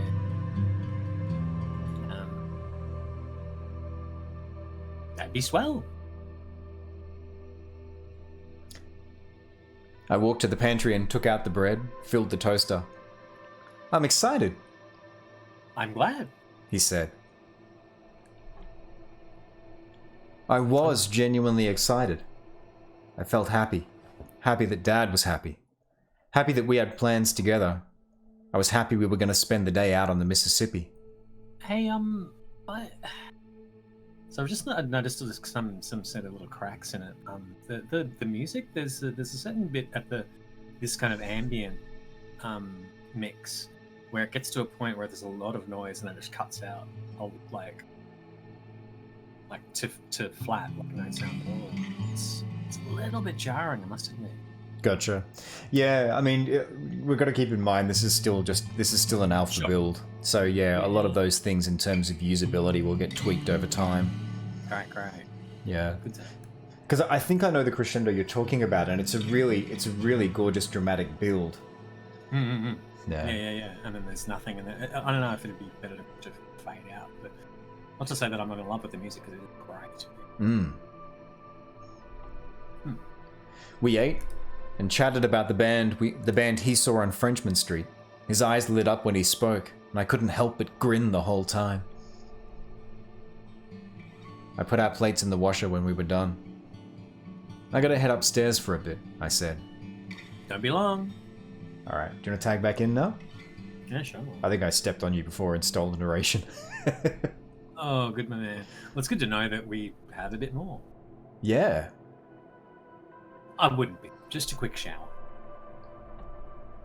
We left shortly afterwards. The sun was already beating down.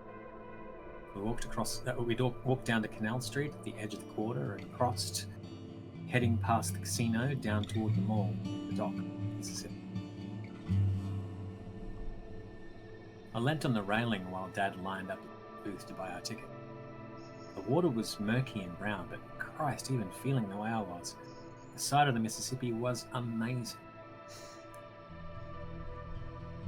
I took the railing in my hands and gripped the cool steel, looking across the water to the south.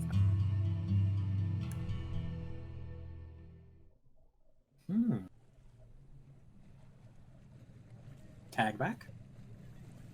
Sure. The boat was bigger than I thought.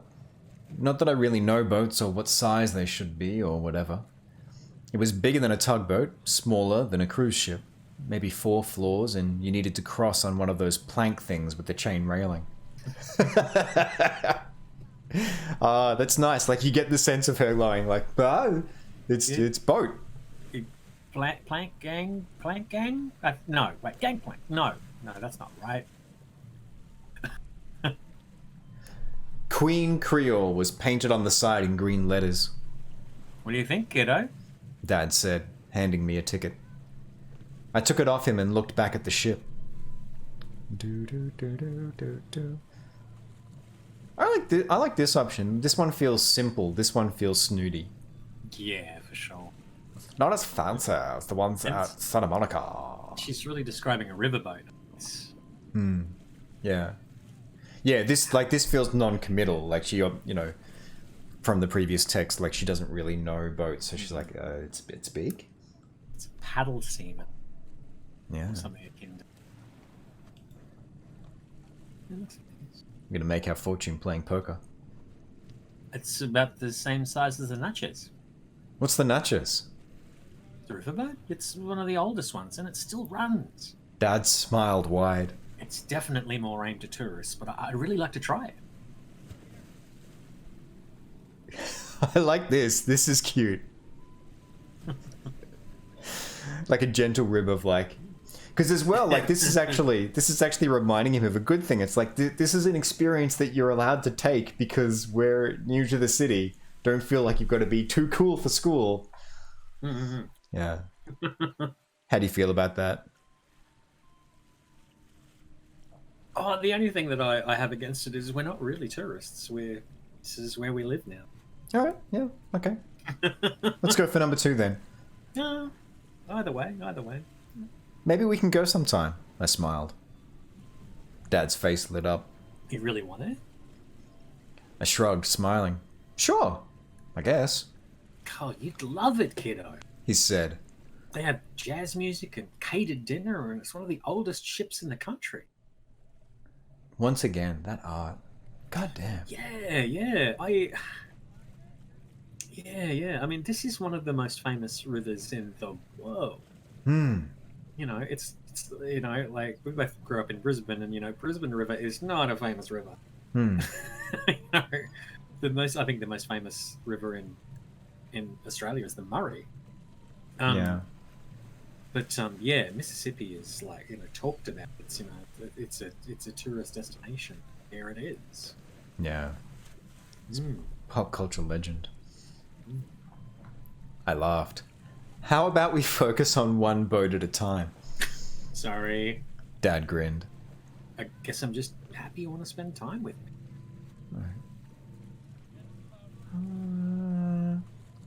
I feel like we're not struggling to connect to our joy at the moment. So this feels like a good option.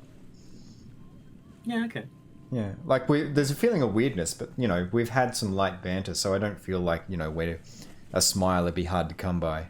And he's the familiar one in this equation as well. Yeah, exactly. Yeah.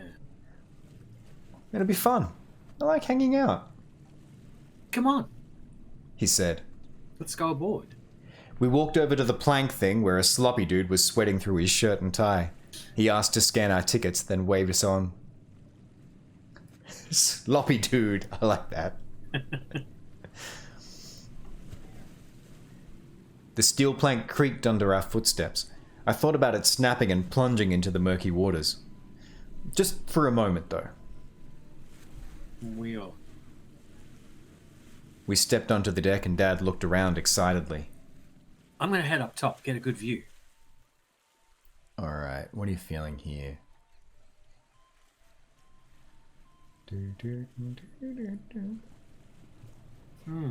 I'm kind of liking the third option here. Okay. Yeah. Do you want to tag in for narration again? Yeah, sure. Sweet. It's not like I had anything else to do. Okay. We walked down the side of the boat, hand on the railing, windows to the right, looking into the dining hall and buffet.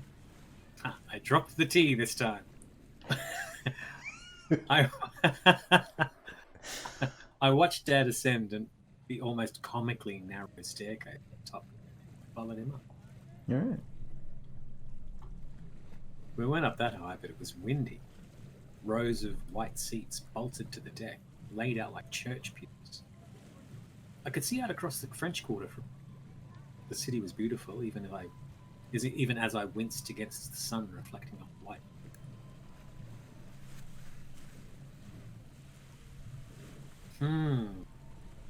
Ooh. I like this. Yeah. Yeah. Just a moment of like, just a moment of like silent reflection / like indulgence. All right, let's do it. I leant back on the railing, closed my eyes, and put my face to them. I focused on the pulsing red on the inside of my eyelid, the sun beating down, beating sweat on my forehead. I heard Dad exhale next to me. Can you even believe we're here right now? Huh? In my eye. The Mississippi is the most famous river in the world, as we mentioned.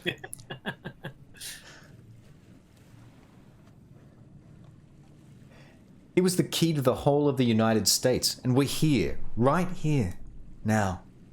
Just us. All right. What are you feeling? Which of these? Two. All right.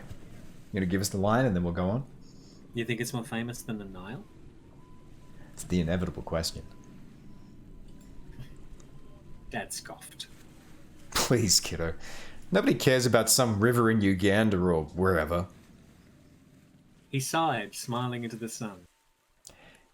Even if they do, you gotta admit, there's just something about this place. Maybe.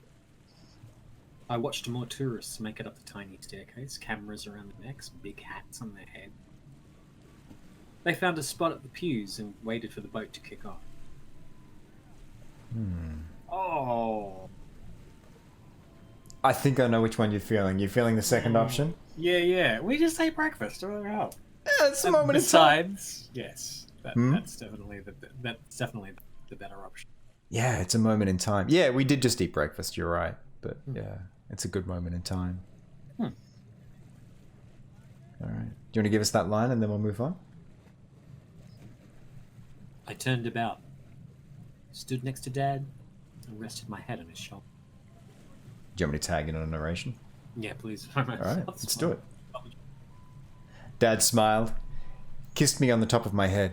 We listened to the billowing steam as we took off, wind lapping at our clothes as the river opened up before us. It was nice to be here, together. Even though my own circumstances weren't the most ideal, spending some real time together since Mum died had been hard. After a few moments, I stepped forward and leant on the railing. I might go get something to eat, I'll come down in a bit. Dad said. It's a buffet, so be sure to unbuckle your belt. I smirked. Sure thing, Dad. I'll see you down there. I turned and headed down the stairs. It was cool in the dining hall. I appreciated the air conditioning. Really? What are you feeling? That's odd that...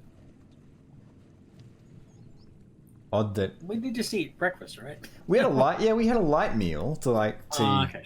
Yeah, it was. I don't think it was like a. I don't think it was like a big. It was a big meal. And Kara's young, so like her metabolism. You whippersnapper's metabolism. Oh, those were the days. Yeah, because think about it as well. Like when you're in another city on tourist time, and you would have a frame of reference for this. because you're a lot more physically active, and because you're engaged with stuff, like you tend to eat more regularly, like just little bits of food. That's true. Yeah. So yeah, I mean, I'm feeling the bar, but you know, do you reckon she's hungry? Ooh. Well, part of me was also the bar for a second there, so. All right, let's do it. Let's do the bar. We've got no responsibilities at the moment, no commitments, and we're in New Orleans, so you know, it feels like it's not out of the question. Let's get liquored up. The ship jerked as it pulled away from the pier, the loud horn thing sounding as we took off down the river. One thing I want to note there with the text is I love the commitment to her relationship with the subject. Like, they haven't dropped that in the writing. It hasn't basically, that perspective hasn't faded away. Because you know how sometimes, like, when you have, like, you know, the old trope of, like, German, like, as you move in closer to the characters turns to English to go to character's perspective. I like that. You know, the fact that she has no real frame of reference for ships is staying here. It's a nice touch. For sure. Nobody was down here yet. Just one guy behind the bar drying a glass while staring into space. He jumped when I approached, put on a smile. Hey there. Hi. What are you in the mood for? Can I get a bourbon and Coke? I'm feeling that. Okay. Mm. You know what? I Yeah? don't know where I'd heard it before, but I was listening to something the other day where somebody had said that they'd never read a story that was in first person. Really? Yeah, like most of their life, and they finally had first person and went, I didn't know that books could be read like this. Oh, wow. That would what a gift. That would have been an amazing revelation. Like, yeah, there's always two ways you can approach those things. Like, you can either be like, some people are like, how could you not have heard of that or done that? But I think the flip side of it, where it's the excitement of going, oh wow, you got to experience that thing. Yeah. That's so cool. Yeah, exactly. All right. Well, I think if we've gone to the bar, we're getting a bourbon and Coke. We're getting the alcohols. Otherwise, we can get a soda anywhere.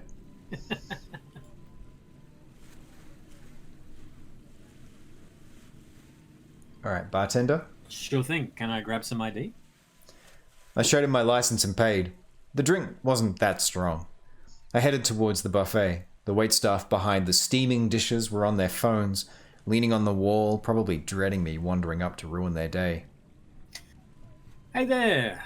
One said. Do you have any questions about how the buffet works?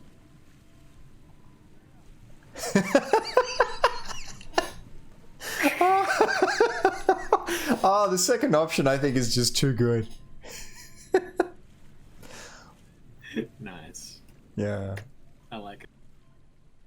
All right, yeah. Oh, God, no. Please kill me if I ever have a question about how a buffet works.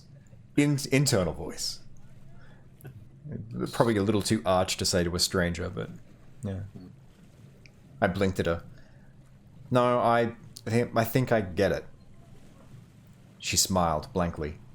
We stared at each other. I glanced down at the dishes.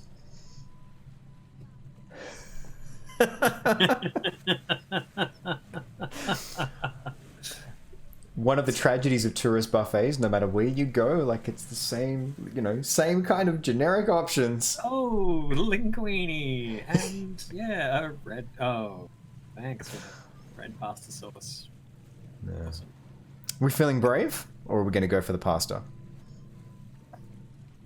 I'm brave for sure. All right, let's do this. Surely I didn't move to New Orleans to eat Italian. Yeah. I'll just grab some of that stuff with the rice, I said. The jambalaya? I nodded, and she dished it up for me. I took a seat by myself at a table near the window, watching as the French Quarter drifted by. I began to eat. Oh, go ahead. No. Sorry. I thought you were at the end. Keep going. I began to eat, amazed at the explosion of flavors in the otherwise bland-looking dish. You chose wisely, Colin. There we go. It's a little bit of, pun not intended, local flavor. We're integrating just a tiny bit. Yeah. And that's the thing about this part of the country is that the spice fish. The seafood dishes are amazing. There's a restaurant in South Bank in Brisbane. Mm-hmm. So is Louisiana type of menu. Yeah, it's pretty astounding stuff. Oh wow. I just had to look up what jambalaya is, and it's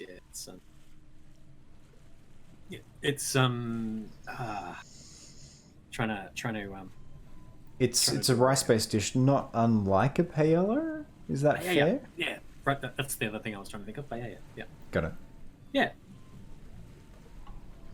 Yeah, I don't mean the same. Please don't send me angry, or anyone, like angry letters about how they're different. Completely understood, but Like is the operative word. Like.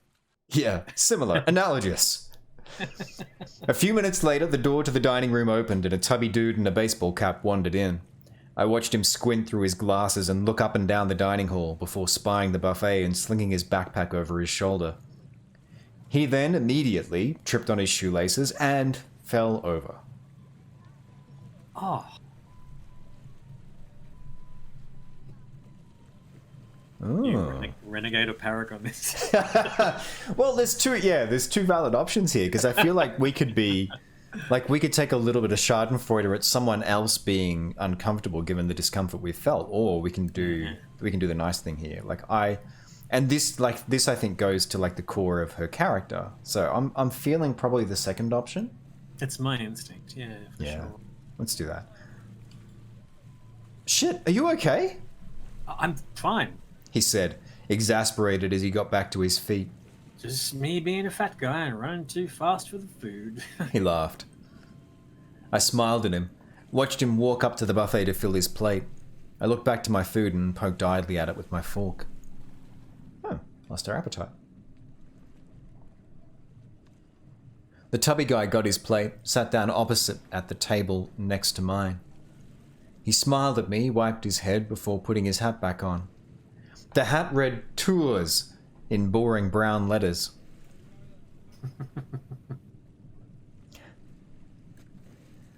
Should we make a friend, or are we going to keep to ourselves? We're not smug. All right. Yeah. All right. I smiled back and continued to eat. Some good eating, ain't it? He said. I nodded, mouth full. I love it. Oh, wait, hang on a minute. I nodded, mouth full. I'm not speaking. Oh, yeah. I love it. Anywhere I can get a good jambalaya, I'm there, you know? I blinked. So you don't work on the boat? He shook his head. Buddy of mine works it. I come along once every month or two and catch up with him. That feels dismissive and a little bit catty, but I like this option. Because this one feels like we're being clever and, playing with them. Cute. How do you feel about that? I love it. Sweet. So, you're a tour guide who goes on tours in his spare time? He chuckled, slopped some jambalaya. Oh, did you want to pick up? Yeah, sure. All right. So you're him? Yep, I guess so. Chewing. What about you? Early for lunch, I thought. You're here, aren't you? Yeah, but you'll be missing the start of the tour up on deck.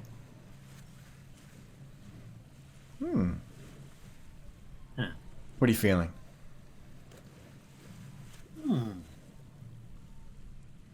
This feels like it's being open and like making more of a connection. This is just sort of, pushing back a little bit and going, no, that's okay. I'm good with that.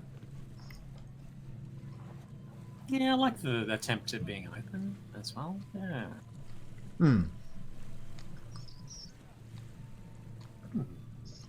Can you give me just that line while I've got a mouthful of food?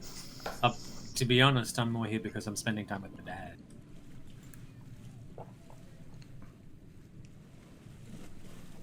All right, I'm back. All right, do you want to give me tour guy? Actually, no. Yeah. I'll do tour guy. You do Kara. Okay. Oh yeah, where's he at? I blinked. Oh, you do it. Smirked, shaking my head. Up on deck, not missing the start of the tour. He chuckled. Well, I think the food down here is worth missing just about anything. I'm still pretty new to it, I said. Californian? I nodded. L.A. Furrowed my brow. Texas? What about it? Isn't that where you're from? He laughed. You ain't too good with accents. I'm a New Orleans native. Lived up in Baton Rouge for a while. He chewed, swallowed. Name's Al, by the way. All right. Huh. Part of me from yesterday still kind of has that guardedness. This feels like a more natural flow in the conversation as well. Like I could feel that as a beat in the conversation without it being rude. Yeah. Yeah, it's interesting here. Like one thing I thought about for this was like doing sort of or going for an attempt at a New Orleans accent, but I did not want to like not invest in, because whenever I think we've talked about this before as well. Like whenever we do accents, typically it's with professional coaching. Yeah, for sure.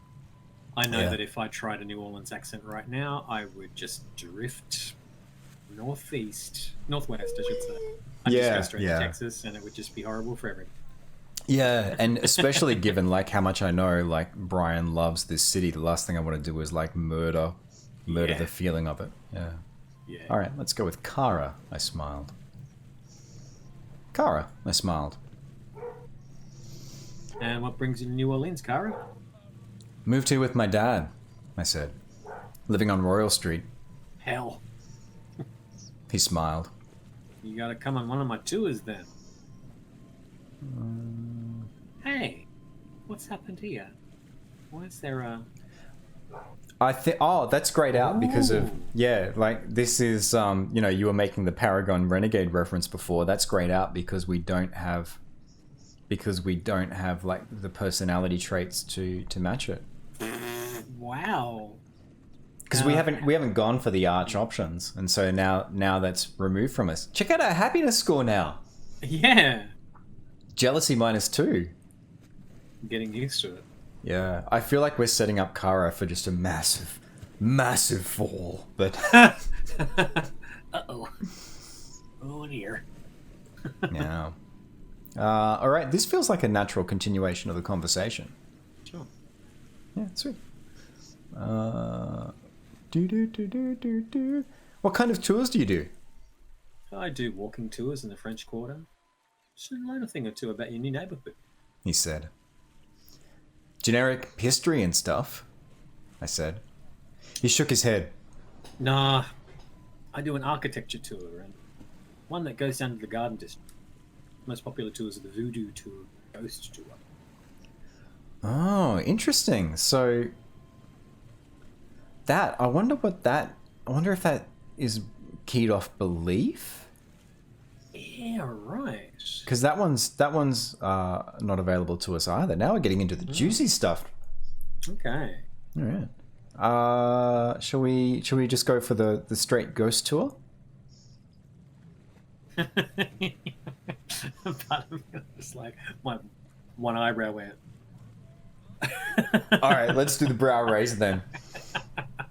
I chewed, stared at him, brow raised. Ghost tour? Yep. A tour about ghosts. Like telling ghost stories and stuff, I said. He chuckled. Well, not so much a ghost stories when the stuff that made the ghosts really happen. Nice. What do you mean? It's all based in history. I've got a master's in history, so I know my shit. Wow. How long does a tour go for? 2 hours?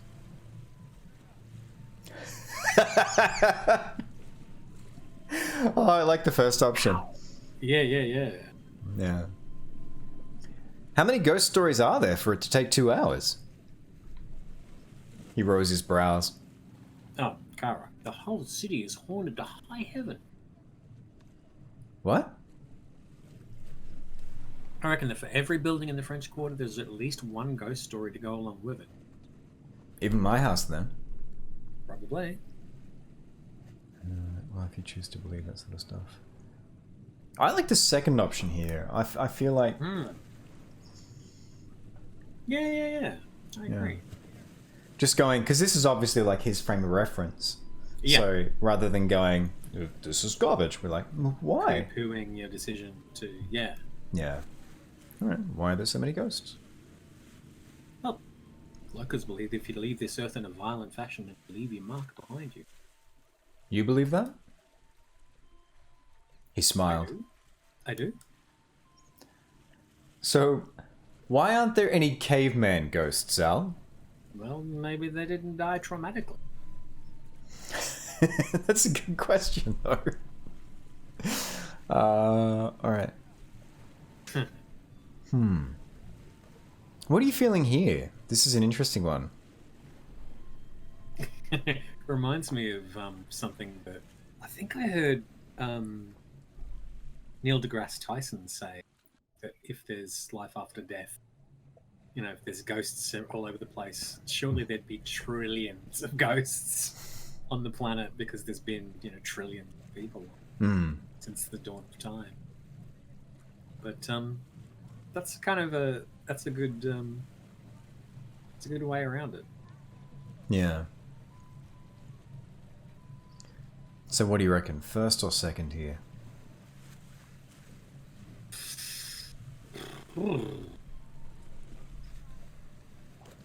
Second feels like it's more. It's still not refuting the. Yeah, it's friendlier for sure.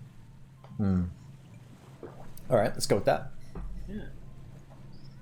Why do the locals believe all that? Al considered.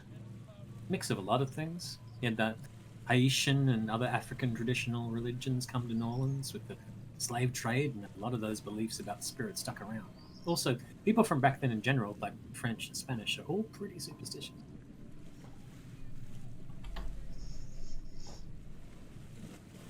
But there can't be a mutilated dead person for every building in the French Quarter, I said. He smirked. You've been to Jackson Square. The first option there feels like the honest one, because we did go there yesterday. Yeah. All right, let's do it. Yeah, I wandered around there yesterday. Big old statue of Andrew Jackson in the middle. That's where the French kept the guillotine for public execution. They'd mount the heads on the spikes of the fence around the park. That fence is still there. After the Louisiana Purchase in 1803, we Americans turned it into a gallows.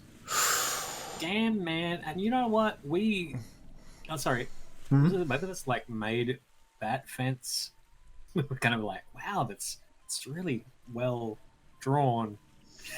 Yeah. Like it drew our eye, right?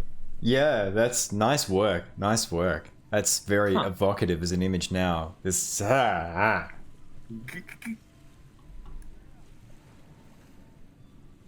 We're more fond of hanging, I think, I said.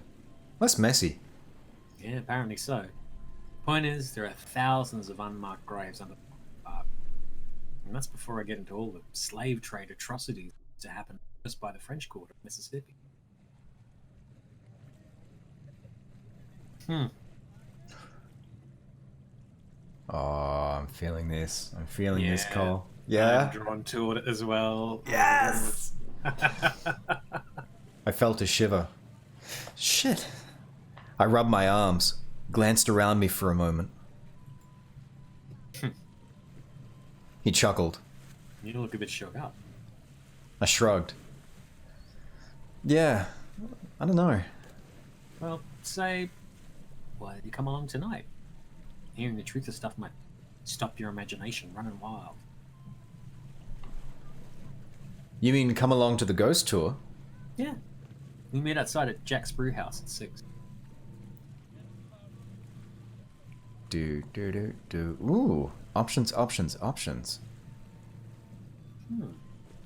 Well, I'm feeling one of these two. Like, I feel like we've got enough of a connection here that I want it with Al that I want to do. Like, I'm feeling the ghost tour. How about you? Yeah, for sure. What? Sorry, the dad before he goes away. Oh yeah, good point. Goes away. Goes away? It might have. I wonder if that was explained in one of the options that I clicked through accidentally. Oh, maybe. Maybe. Oh yeah, right. Could have been. We did have that one in the breakfast. At the breakfast table. Yeah. Yeah, because he is talking to someone about work at the moment, so that might be related to that. Sure. Yeah. Yeah. Otherwise, it feels quite ominous. Yeah. All right. Let's go for that. Okay. Sounds fun. I smiled. I think my dad would really like that. Well, if you all are into history, you'll have a good time. He stood. Hopefully I'll see you later, Kara, but it's nice meeting you. I'm gonna go grab me some gumbo. I watched him wander away. Ghost tours and gumbo. Oh my.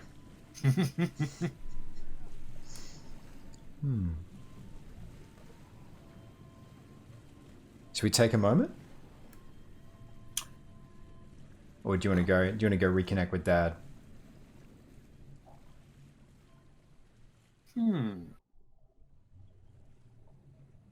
Oh yeah, part of me's wondering. Is Yeah. Are we finished? Are we finished a jambalaya? I think we are, yeah. Alright, yeah, let's do that, especially after that shiver. Okay. Yeah, sure. Yeah. Okay. Let's go find out where Dad is. I found him up on the deck, squinting in the sun despite his glasses.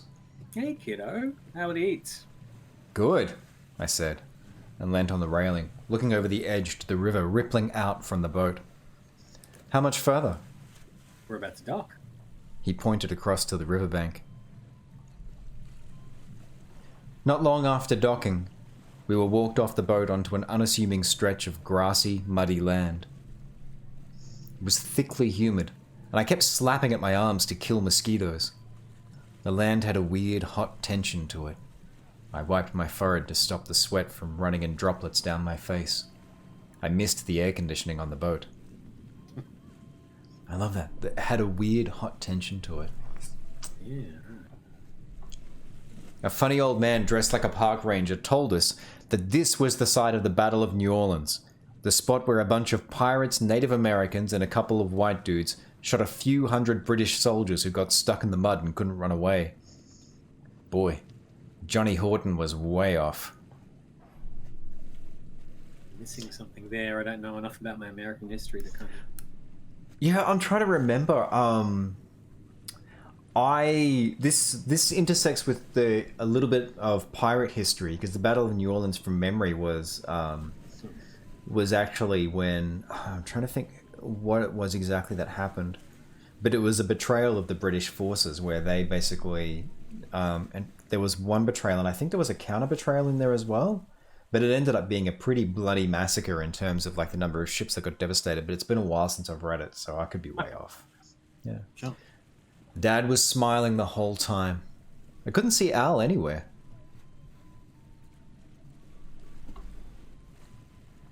When we got back home later that afternoon, Dad almost right away wanted to leave again. He said he wanted to go to the French market or the bookstore or something. I was wrecked and waved him off the couch from... I was wrecked and waved him off from the couch where I watched some reruns. The day was slow.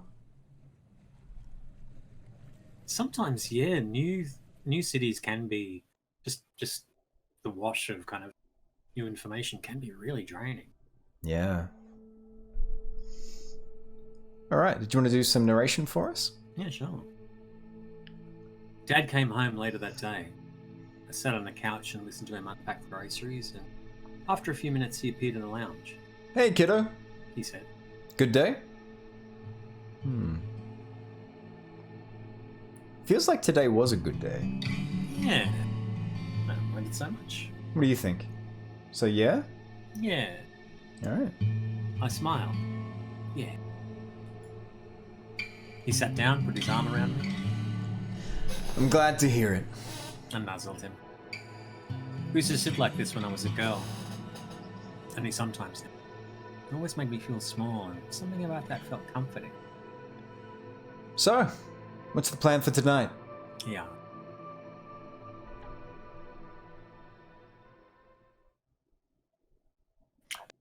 Yeah, ghost tour.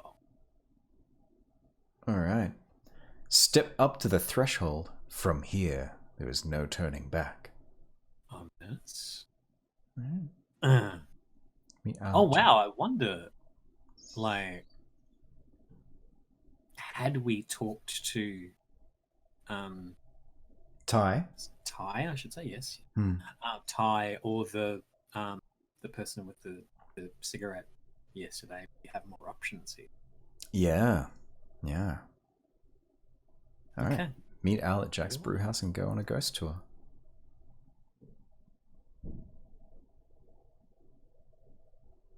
The rain in your veins. Oh. Dear Kevin and Colin, thank you for playing through Act 1 of Beyond the Veil. You've stepped up to the threshold. Don't blame us when the nightmares start. Ah. Oh, wow. Thank you so much, everyone at LudoNarraCon, for joining us for Act 1 of Beyond the Veil. Yeah. Thanks, heaps. Yeah, and thank you, Cole, for being an awesome co-pilot through this. Hey, yeah, no, thank you for inviting me along, Kev. It was, a real pleasure. Yeah. It's, I'm loving that combination of the soundtrack and the art and the text and the gentle choices. It's, Yeah, That's really the love for the subject matter and the love for the city just shines through in everything there. for sure. Yeah. All right, have a wonderful con, everyone. We will see you around the internet. See yous. Now we're going to be talking to Justin and Lachlan about what it took to make the soundtrack and the artwork for Beyond the Veil. Hi, my name is Justin Kavanagh, and I am the composer, audio designer, and producer on Beyond the Veil. Beyond the Veil's music is largely inspired by the city in which it's told, New Orleans.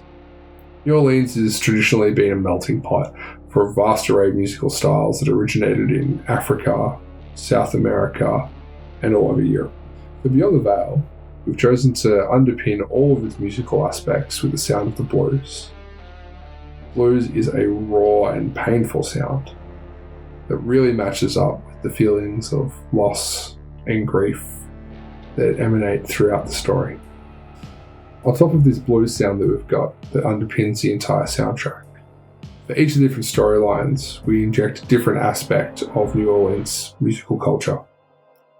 Be that its very strong jazz sounds, be the voodoo traditions from Africa, and even some of the European traditions that have come through. Figuring out the music system for Beyond the Veil was one of the most difficult aspects. Being a narrative game, it doesn't really conform to the traditional non-linear storytelling that you get in most games. Due to this, we had to actually borrow from film and game traditions so that the music will marry with the narrative experience that the player is getting through each different story arc. Beyond the Veil is dark, it's really dark. When we first started writing the music for Beyond the Veil, we knew that it had to be dark, gritty, and ambient, with only fleeting moments of light that peek through. That's why when you listen to the soundtrack, is that while we have the styles of the blues and jazz, voodoo, and those European traditions in there, is that nothing's quite right. They're not traditional. We've done a lot to it to give it a feeling that there's just something not quite right always under the surface. Never letting the player be too comfortable in what they're experiencing.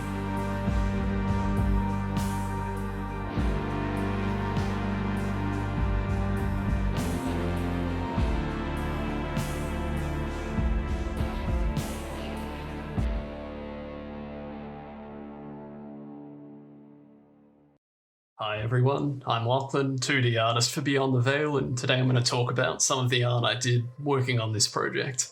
So my initial thoughts for Beyond the Veil's art style probably leaned a lot more towards the dark and gritty, probably what I'd be more comfortable with when it comes to painting stuff in the horror genre. The more I thought about it though, and the more I looked at New Orleans as a place, the more I sort of came to realise that this probably wouldn't be the way to go for this project. when you look at New Orleans, you see that it's bright, it's colourful, it's noisy, it's full of people, and these aren't necessarily elements that work in every horror game. So my initial dilemma was, how do I get this to still feel like New Orleans, but at the same time feel like a horror game? And my answer to that was to kind of emptied out the streets a lot and most of the artwork, a lot less crowds and noise, and warp the lighting and the colours just a little bit. Not enough that it feels totally alien, but enough that it feels like something where people aren't necessarily going to be comfortable. Actually, one of the biggest challenges for this project was the fact that these are all real places and they had to be recognisable. A lot of them are real places you can go and you can see in real life. People playing the game will have been there. So, but at the same time, they need to still stylistically fit Beyond the Veil. It's sort of a fine line to walk between what's too abstract and too horror, and at what point does it just not look like New Orleans anymore? Alright, so now we're just going to take a look at some of the process behind Beyond the Veil's art. This is just one particular piece, but at this point it's just a case of blocking out colours and figuring out where everything's going to be. And you can see there as it flicks away to some of the older pieces, that's just me sampling colours and trying to make sure I keep an internal consistency between all the different artworks.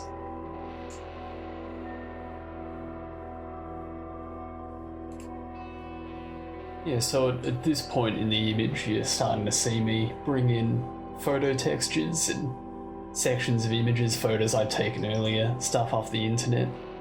It seems extremely important during this phase to make sure not to lose the life of the painting underneath. So I spend a lot of time trying to integrate these properly, make them feel natural within the image. A lot of painting over the top of everything and trying to make sure the whole thing doesn't just turn into a big photo bash.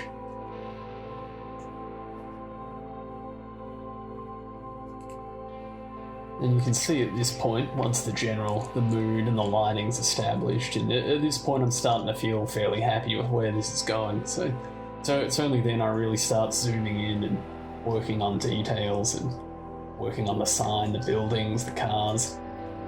You might also notice that the image is getting flipped backwards and forwards over and over again, and that's not just me being crazy. That's actually a really helpful tool to make sure that you're not it sort of resets your eyes every time you flip it, and you see mistakes that you wouldn't otherwise when you've been staring at the same thing for hours on end.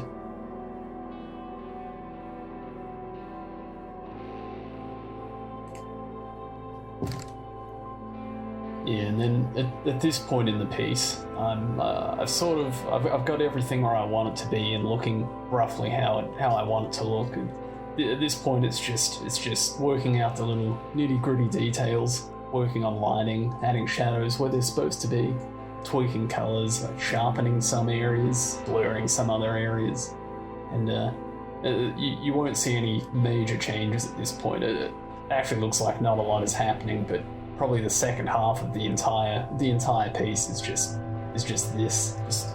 doing little noodly details, and one of the last things I do here is you'll see as the screen starts to seem to flicker and the colours start to change. That's just me tweaking the colour balance of the image just a little bit, making the shadows adding a lot of blue, a lot of green to the shadows.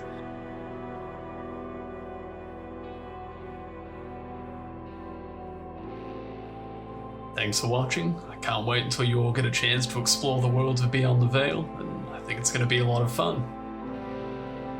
We mentioned earlier that we're offering the chance for you to be featured in the game Beyond the Veil. And if you would like to have your likeness put into this eerie world of New Orleans with Kara and everyone else, all you need to do is add us to your Steam Wishlist and on Twitter at SunShadowGames. And over the duration of LudoNarraCon, we are going to be picking 2 people who are going to have their likenesses recreated in the final version of the game in September. So thanks for being here with us the whole time. We're really excited to get the game out soon, and yeah, follow us on Twitter and add us to your wish list, and we'll keep you updated with the progress of the game. Thanks for your time.